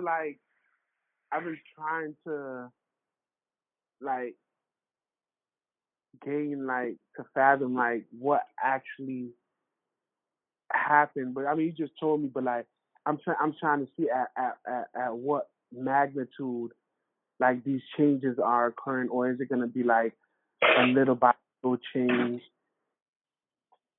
Because that was an experience, man. Just to go up in the it's first was the breathing. The breathing for me was definitely intense in the beginning, but as we started going up and more further, it kind of started getting more easier and more easier, and it was damn, it's a different world up there. And then to actually see what was very surprising, to actually see the water that we drunk, and the filtration system in real, you know how you go, you get certain bottles of water I know they have the internal alkaline water, the other one is that Icelandic that we use, but to actually read and say, oh, it came from natural springs and stuff like that, but to actually see a natural spring and drink the water from the actual spring is 10 times different, I feel. It's 10 times different. That was definitely one of those experiences that I could really let somebody know, like, boy, yeah, you drinking alkaline water right now. Well, you might think you're drinking alkaline water, but I've drunk water from an actual natural filtration system and purely alkaline that I can taste it. Like, that water was so pure and so clear and so like I'm drinking water where it literally tastes like I was like almost drinking a Pepsi. You ever had water like that? No, I never had water like that. Mm-mm. That's like almost like Dasani. Dasani Okay. is like one of those waters like that almost tastes like the company that serves it. Like it's it's crazy. It be full of bubbles and like it's like, why does this water? Oh, they say it's from minerals and stuff like that. But nah, you ain't gonna just keep tricking me like that. Y'all out here serving bullshit water. I done taste the real water. And it's like, damn, you'll really get discouraged and like, damn. Because I almost got discouraged going over those rocks. Because I just didn't want to hurt myself. I just didn't want to like hurt myself in a bad way. Like, it was like the fear of just having everybody having to carry me, and it's like, nah, I don't even want to deal with that right now. But I made a way. I definitely made a way. That's what's up. Yeah, most definitely. Most definitely. You know, it was a lot to deal with. It was a lot to go over. We all have to most definitely be careful. Otherwise, all of us, any of us could have hurt ourselves. You know what I'm saying? Yeah. So, yeah. Yeah. But that was most definitely a wonderful experience. So let's explore a little bit. I've seen that, of course, when we was on the mountain, that you had, it seemed like you was going through some release. Now, many people were. Obviously, most of the group was. But since you're on the phone with me right now, I'm going to put you on the spot. So it seemed like you was releasing a bit. Let's talk about that. What was going on, brother? What you mean releasing? Or like when I was like meditating? Yeah, meditating, and I seen a flurry of, let's say, tears come down. You know, saying anything else? Yeah. Well, okay, with the tears, I feel like I told Torn that, like we be taking mushrooms and stuff like that, and when I'm on the mushrooms, I kind of get that way also, and it's me. I realize it's me being so grounded with Mother Earth that I'm kind of like getting her feelings. If I'm saying that right, like I'm getting her feelings, and one of the downloads I got one time when I was on the mushrooms was that I felt like Earth was in pain. Like it was like basically they were crying. You get what I'm saying? And it wasn't even like that. At that point, I feel like when I was in the mountain, it wasn't even really my tears. It was really like the Earth's tears, like the pain that the things that are going on within this world, but also another a joyous side to it too, like tears of joy that we have a collective of people that are willing to change what's going on in the world.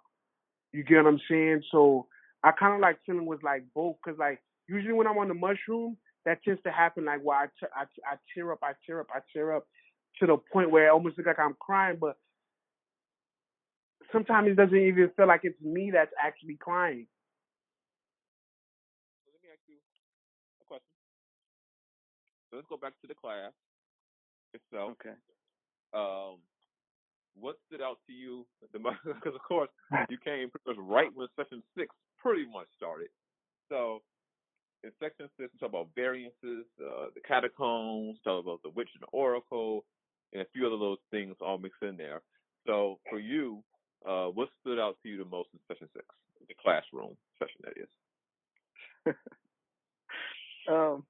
A few things stood out to me. One, this was one of the most powerful classes because the exercises that you had us to do, they all ended up exactly the way that they were supposed to. I mean, I've never seen that before. You did several of them, and all of them were like just on point. And but we did have some disruption in the class. Um, there was some negative energy there.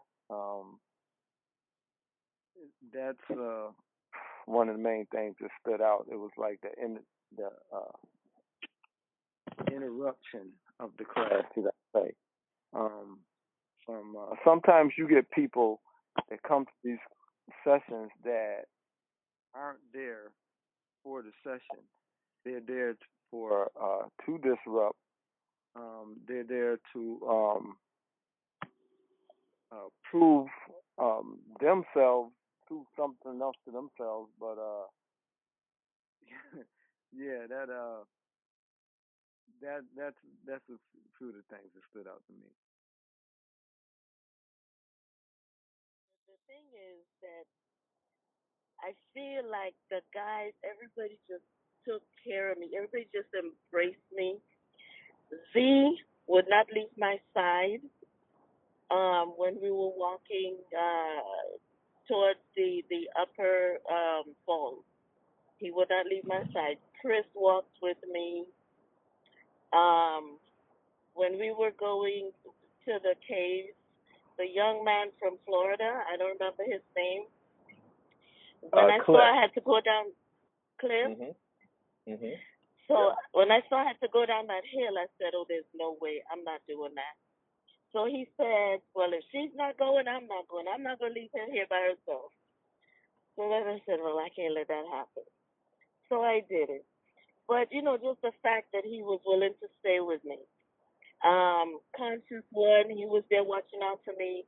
It just everybody embraced me, and I just felt like a family, like it truly was a family. And I've just been bursting. I wanted to tell you that even some of the ladies, the young lady I sat with, Avita, she was awesome. I thought it was amazing. I ended up sitting next to her in class and on the bus. I love Monica. I love her personality. Aisha, she was there giving me, because I had that cough, and she was, giving me things to help me out. Like, everybody was just awesome. I could not have felt more love. It was wonderful. But the other thing I wanted to tell you, to share with you, was that, and even now, I'm still doubting myself and having to tell myself, stop doubting yourself.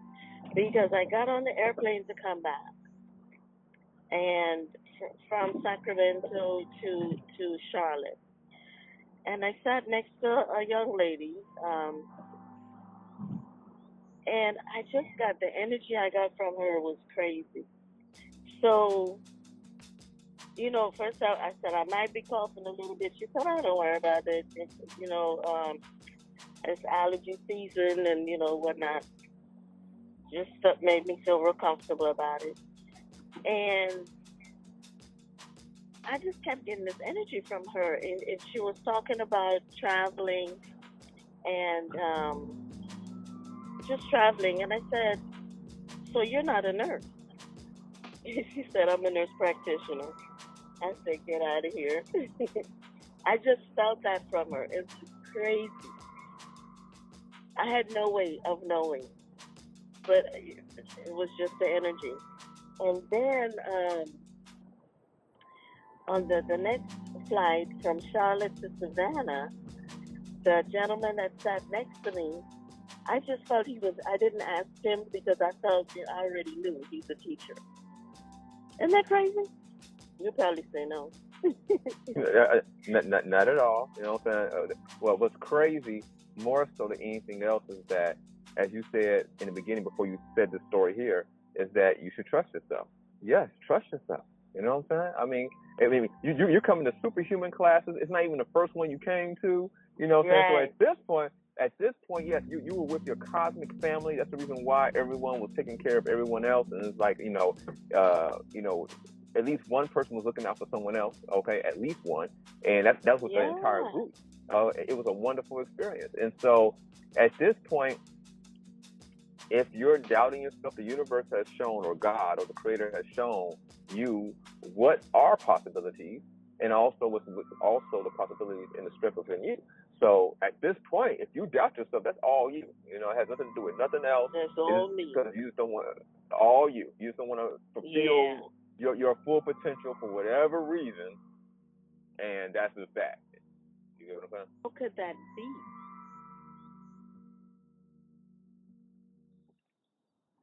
Okay, that was it. What was the other question?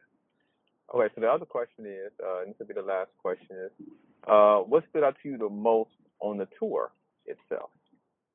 So we went to quite a few different places and everything else. And so what stood out to you the most?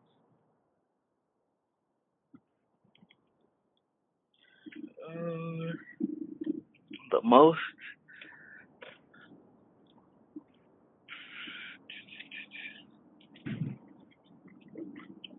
Probably the Pluto caves.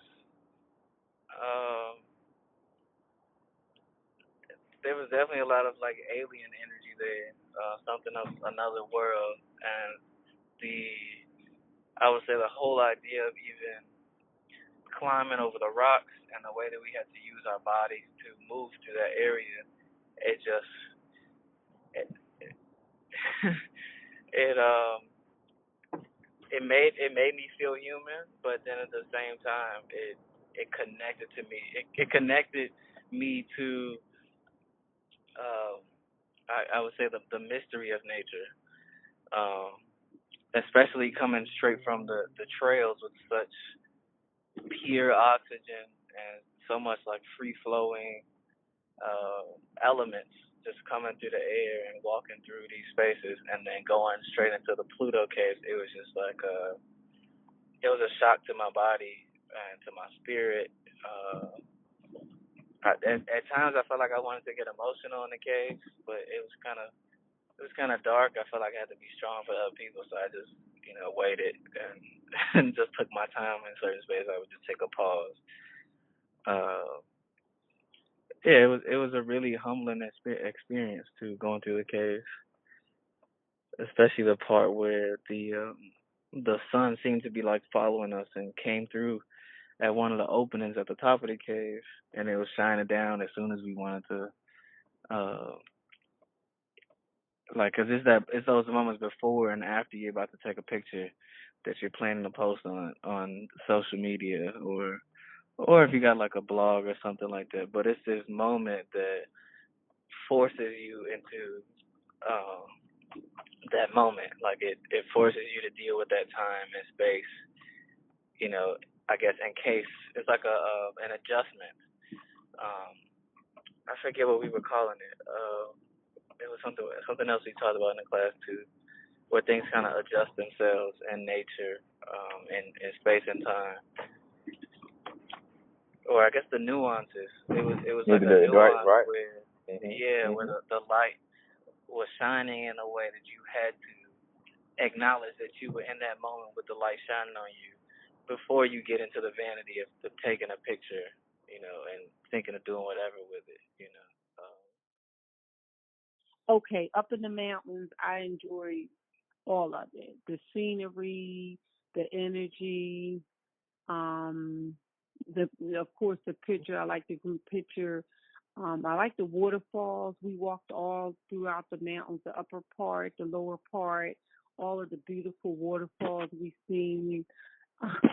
Some of it was a little bit scary because it was hike. Because our group was kind of big, and then there was other people that was also touring, so they were coming from different directions. And mind you, you're in the mountains, so some of the edges was kind of narrow, right? So you had to some of the people were really nice. They were nice, and they waited till our group went by to the side and everything. and it was up there in the mountains. So it was, I used to have a fear of height, so I got a little nervous on some of those walks throughout the mountain, the upper and the lower part of the mountain. But the most part that I saw was just looking at the top of that beautiful snow-capped like mountain. It was just really amazing, and just the energy there.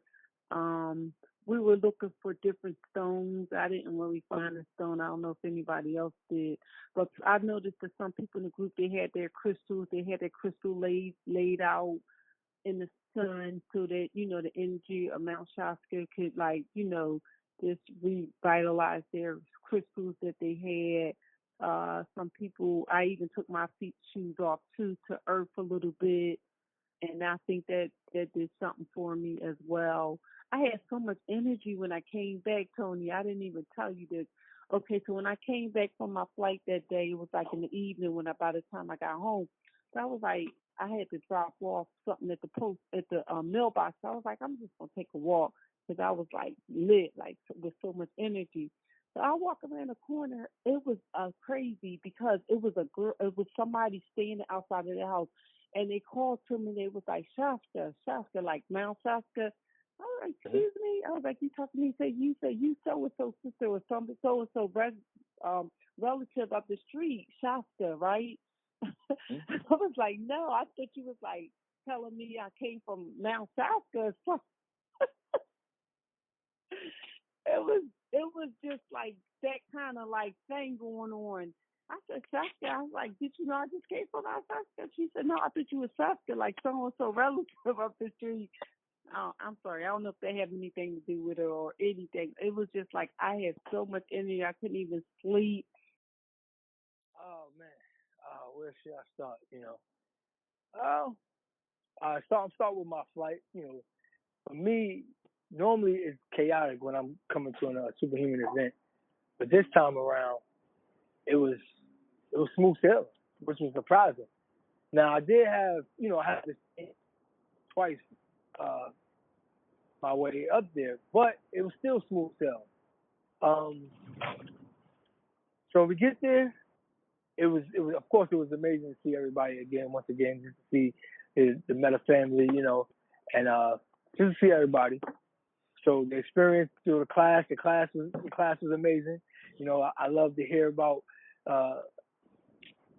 pretty much everything that was there, but more so the people, the catacombs, and just everything that was there. The whole event was amazing to me. But Saturday, our bus trip, oh man, I just felt like, to be honest, to speak truth and be real, I've never experienced this with my own family, and I have a huge family. The love I felt with the people there, man, it was amazing to me, man. I never felt. I just feel like the people that's there that was there were family, as if we were family in another lifetime. And the experience was great, man. It was grand, man. I came home on a high. I'm still on a high, some sort, but I came back on a high, and everything was great, man. It was great. I can't wait to do it again. I know we got to do it again. Yeah, if you got any questions, ask me, but yeah. Okay, so you mentioned the catacombs stuck out to you with the session 6. Did anything else stick out to you with that session before we ask you something? It was amazing how, to be honest, I grew up watching television with my mother, and every show, it was a character like the character that you displayed at session 6 with the top hat or whatever the case may be. We would not to give away any secrets, but it was that same character, and I'm like, why does this character look so familiar? And now I get it. Now I see. What I'm saying? It was all subconsciously brainwashing me or brainwashing people, to, I guess, to serve these people, I guess. Because every show my mother watched or had me watching had a person that looked just like that.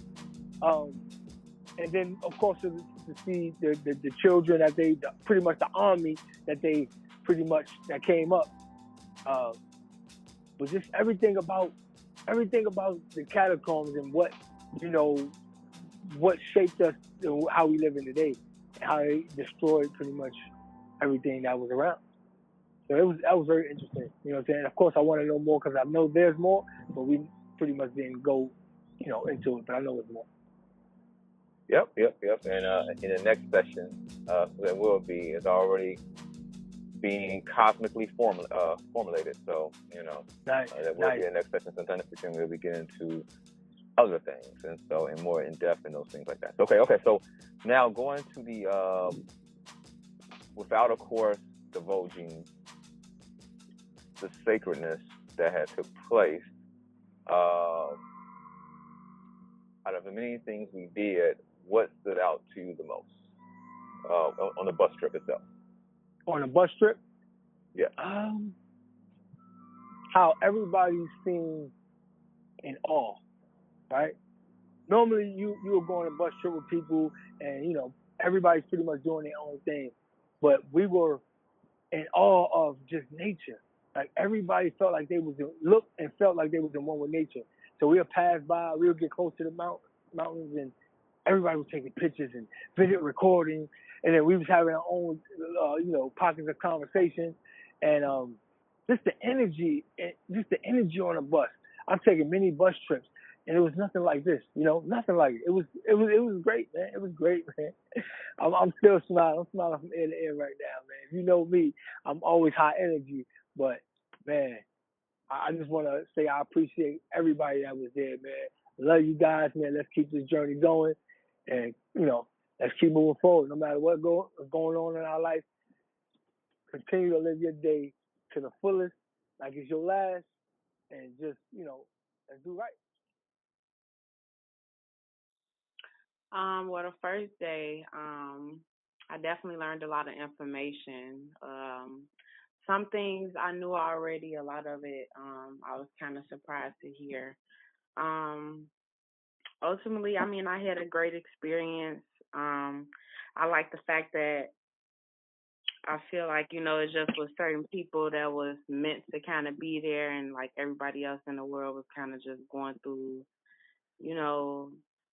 I guess it wasn't kind of the beginning, but like I guess the most hectic points when everybody was kind of just, on quarantine and all of that type of stuff. I thought that was pretty cool, that I felt like I was like in my own world and watching other people like in a different world or something like that. But definitely the people. And then Saturday, the tour, that was definitely something I hadn't experienced before. Prior to that, maybe the month before was my first time even like traveling, getting on a plane for one, and like leaving Chicago and stuff like that. So, and it was just a different experience. Me kind of being in that situation, like I always kind of watch stuff like that on TV. Like I never imagined myself being in that type of environment and stuff like that. It was cool. Definitely a spiritual place. It just was different, something I never experienced before. I feel like everybody there was like spiritual, in their own way. Yeah, but overall it was a great trip. Definitely, I recommend anyone to go to that place, just because it was like soothing, definitely therapeutic for me just to kind of be in that space, being away from everything, just being in nature. So. Excellent. All right, so let me ask you this. So what stood out to you on Friday's session 6? So which included session 5 as well, but since that was your first time you could comment any of what stood out to you the most? What stood out to me the most Friday?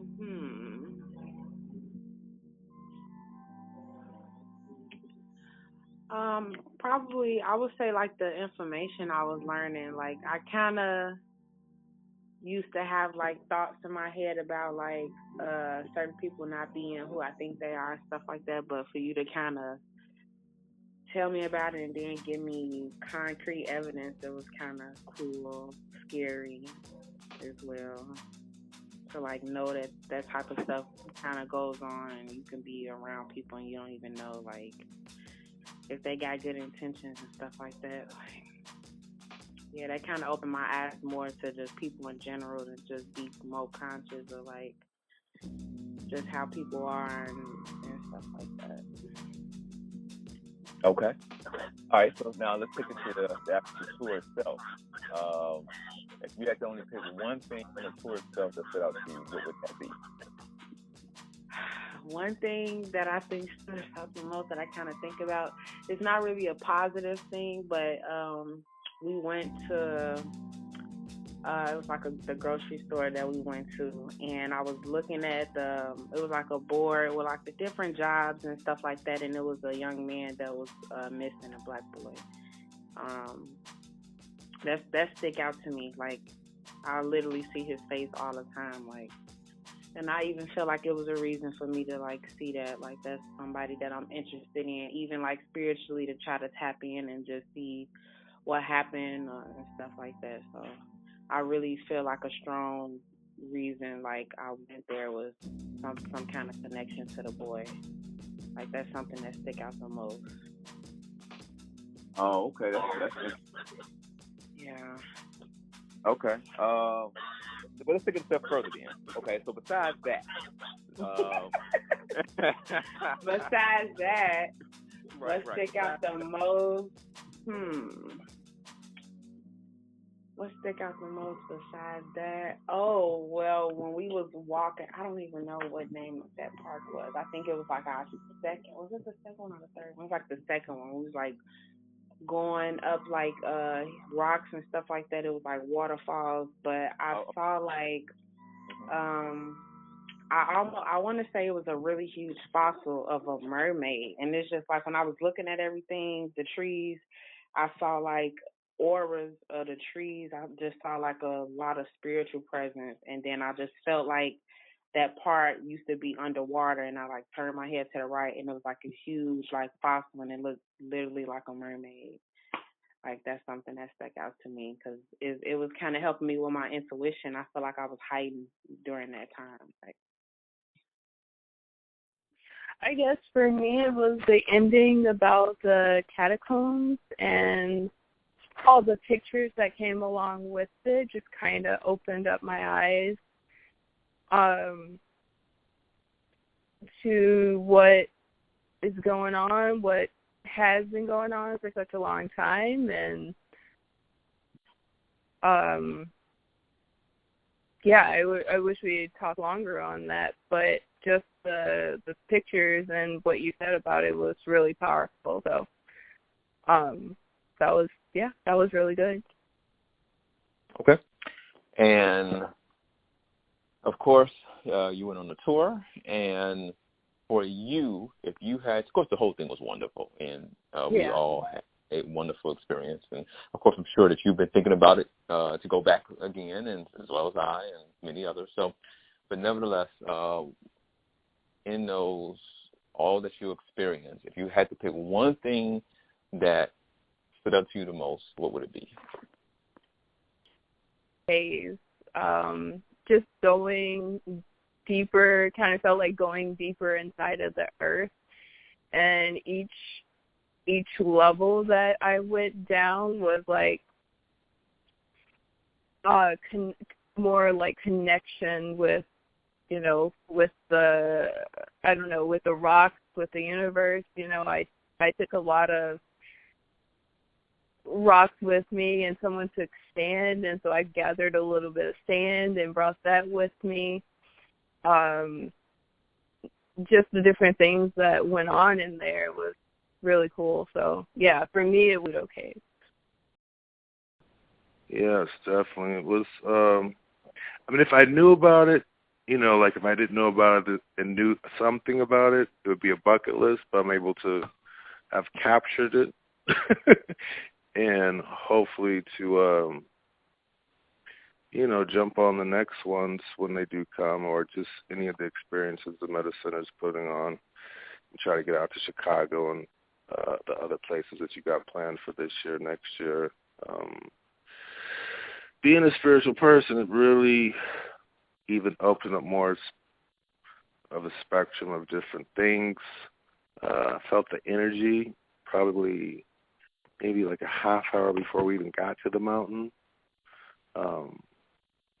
Just so many different things, and the variety of different people from different places, you know, from Georgia and Philly, and the one guy, I forget his name, but the kind of the skateboard guy, he was really cool. We just had some different characters. It was really cool to kind of be in a melting pot of different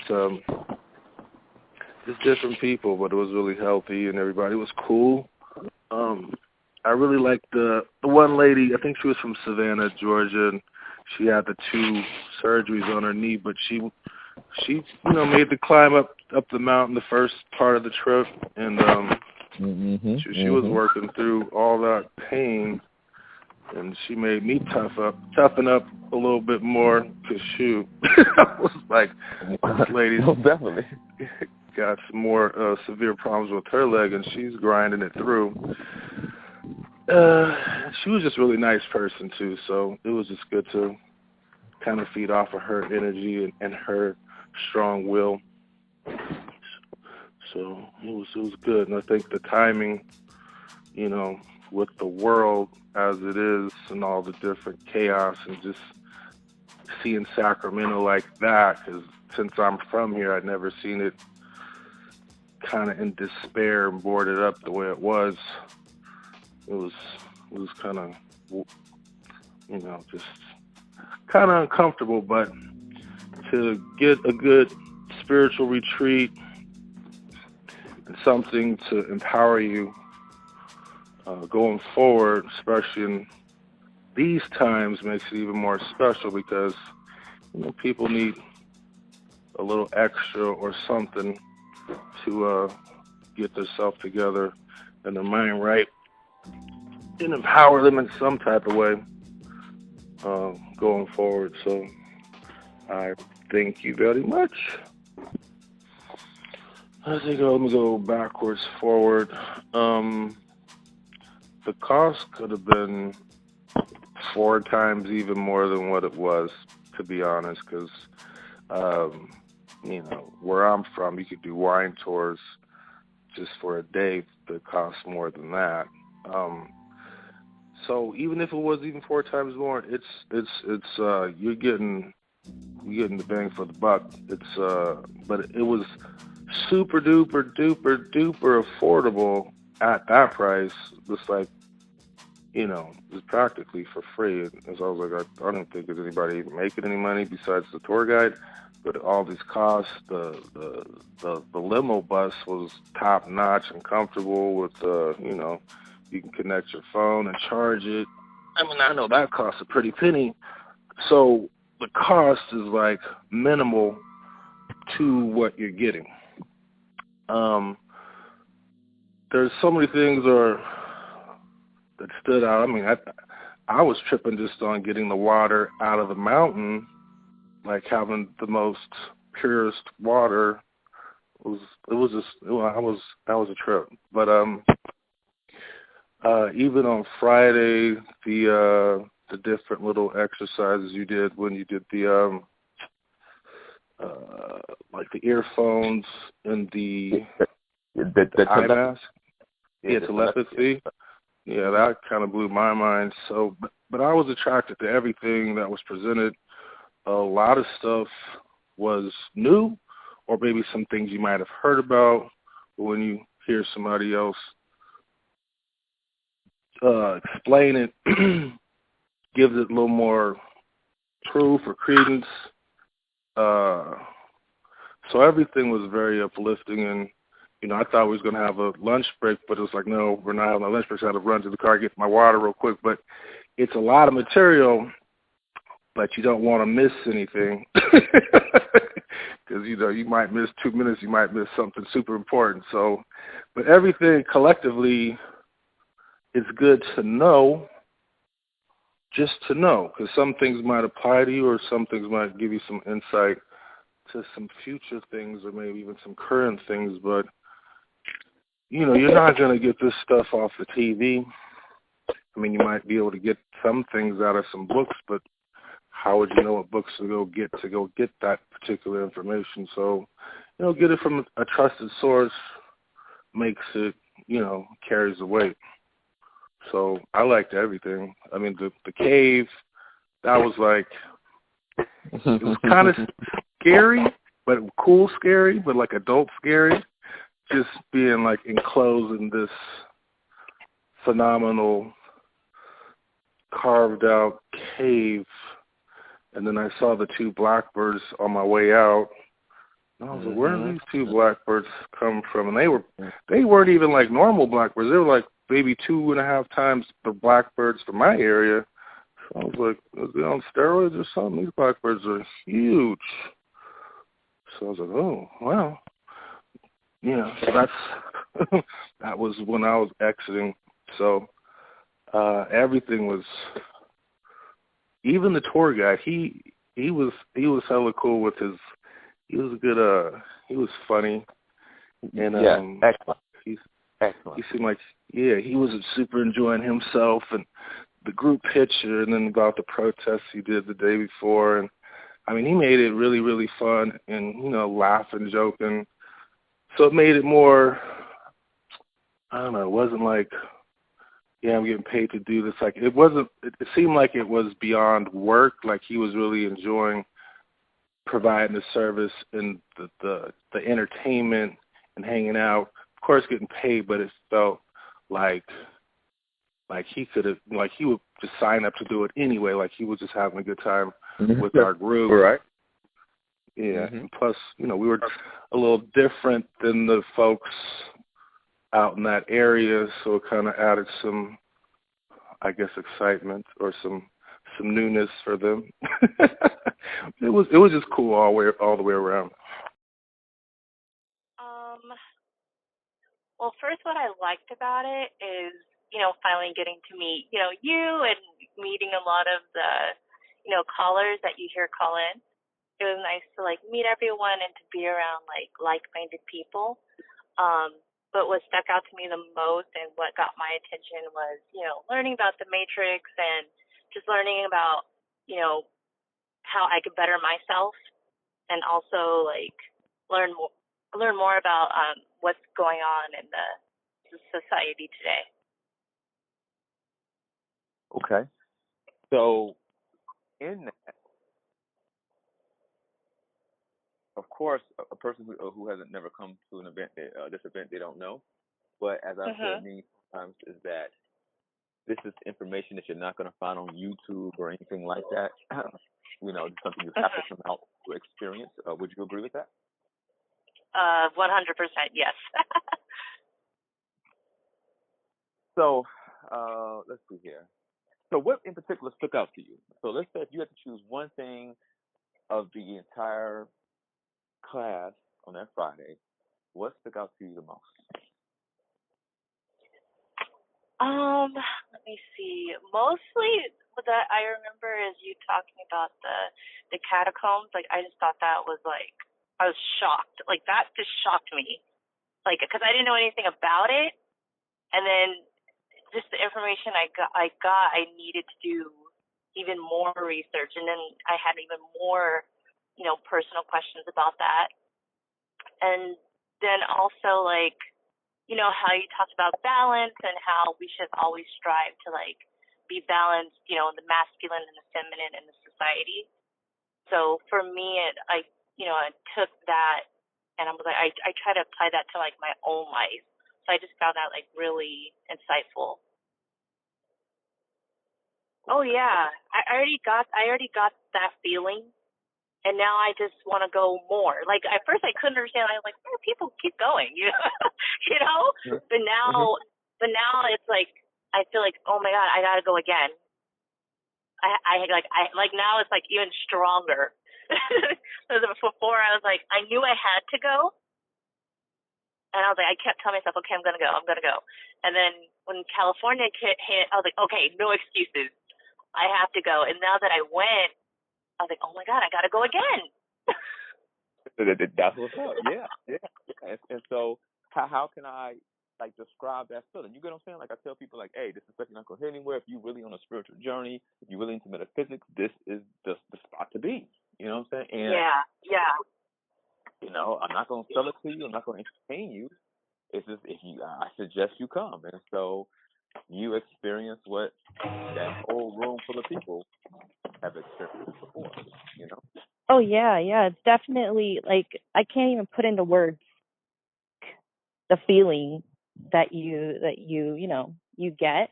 It's definitely like a strong urge. Where do I even start? It was a beautiful experience for sure. A beautiful journey. Going there, taking a plane ride. It was, 10 hours. Getting there, I had to jump from plane to plane. Plane stopped working and all that. And it all, never deterred me, never made me feel any type of way like, oh man, nah. But after through everything I went through, it was all worth it. So, but yeah, just start up, getting into Cali, energy was amazing. Body felt more vibrant. Definitely the land. It was first time for me going to California. The land was different. It's definitely some sort of ancient land, just higher vibration, most definitely. Because I couldn't really sleep, while I was there, full of energy. Man, it's just. I mean, I hope all the individuals who are within the metaphysics family who live in California really appreciate that, because I mean, now I haven't felt that level of high vibration since I was in Peru. Like that was absolutely amazing. But yeah, so went into the class. And class was excellent. You went over the session 5 stuff, and then you hit session 6. And so re-listen to session 5. Put more pieces to the puzzle together, which was excellent. More light bulbs went off, and then session 6, you hit us with that new info, saying completely different. I'm still meditating on a lot of the information because it was just so much to take in, but absolutely, man, it was great. It was great. And so the following day, we left early, take the bus ride. The bus was a great bus. The bus was good. Driver was great. You hooked us up. You hooked us up. That bus was really nice. Got all this stuff going on, in the world, and it was almost like we were just in some sort of like our own vibration just flowing through. Everything was going smooth. In Cali, you got the curfew going on, but it was almost like us, superhumans all together. We weren't at all affected by any of that. We were, in our own zone.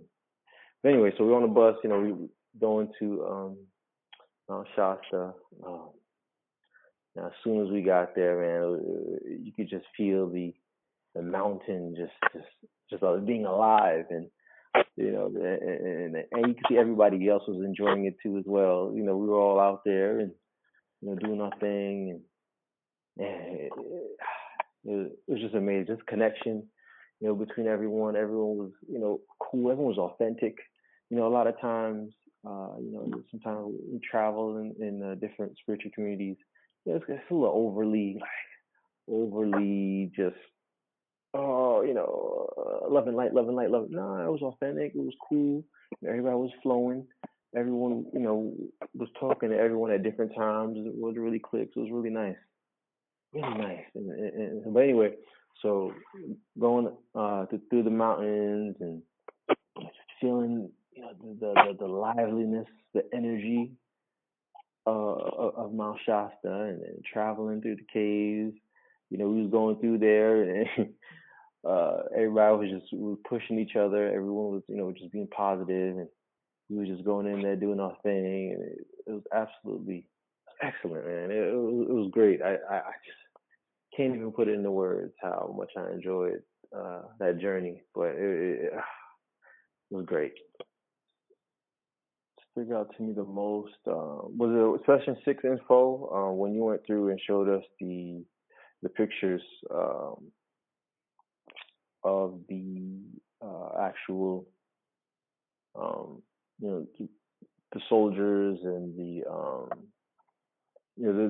people that basically came after the mud flood. That was pretty cool, seeing like that actual evidence of that. You don't see that. I can't just Google that. Like, hey, what do these people look like? And I was like, whoa. I was like, okay, all right, yeah. That stuck out to me the most. Okay. Okay, and on the actual tour, what stood out to you the most? So on the actual tour, actually right when we got to the mountain, right when I got there, just feeling like almost like, when you kind of walk into a room and everyone's just kind of looking at you, kind of like when we got to the mountain, it was almost like the energy of the mountain was just like, whoa, like everybody just arrived, and I could feel it because there was like a void of energy when I walked onto the mountain, and it was just like, whoa, like, that was amazing. Yeah, I was like, man, that was amazing. Yeah, that's what stuck out to me the most when it was in the tour in Mount Shasta. Across the world, and in traveling across the world, you've partaken in ceremonies and things of this nature. Now, we can consider this a ceremony, but one that we're not necessarily drinking any strange brew, but instead it's one of pure spirit, right? But when you got back, you had said something that your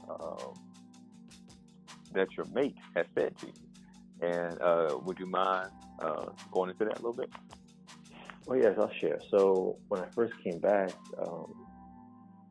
my partner, she said that, did I divulge in any type of salvia or any other type of psychedelic?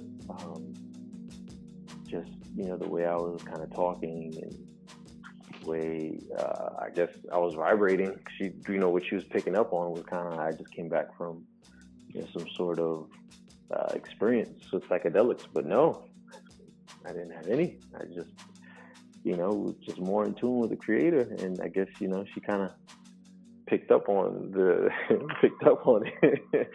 and she thought that I went to Cali and took ayahuasca or something, but no, it's just pure, just being in tune, and being more connected with the creator. That's the best way I can describe it.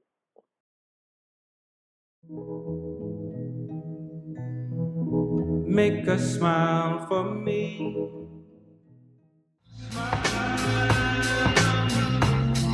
Might make me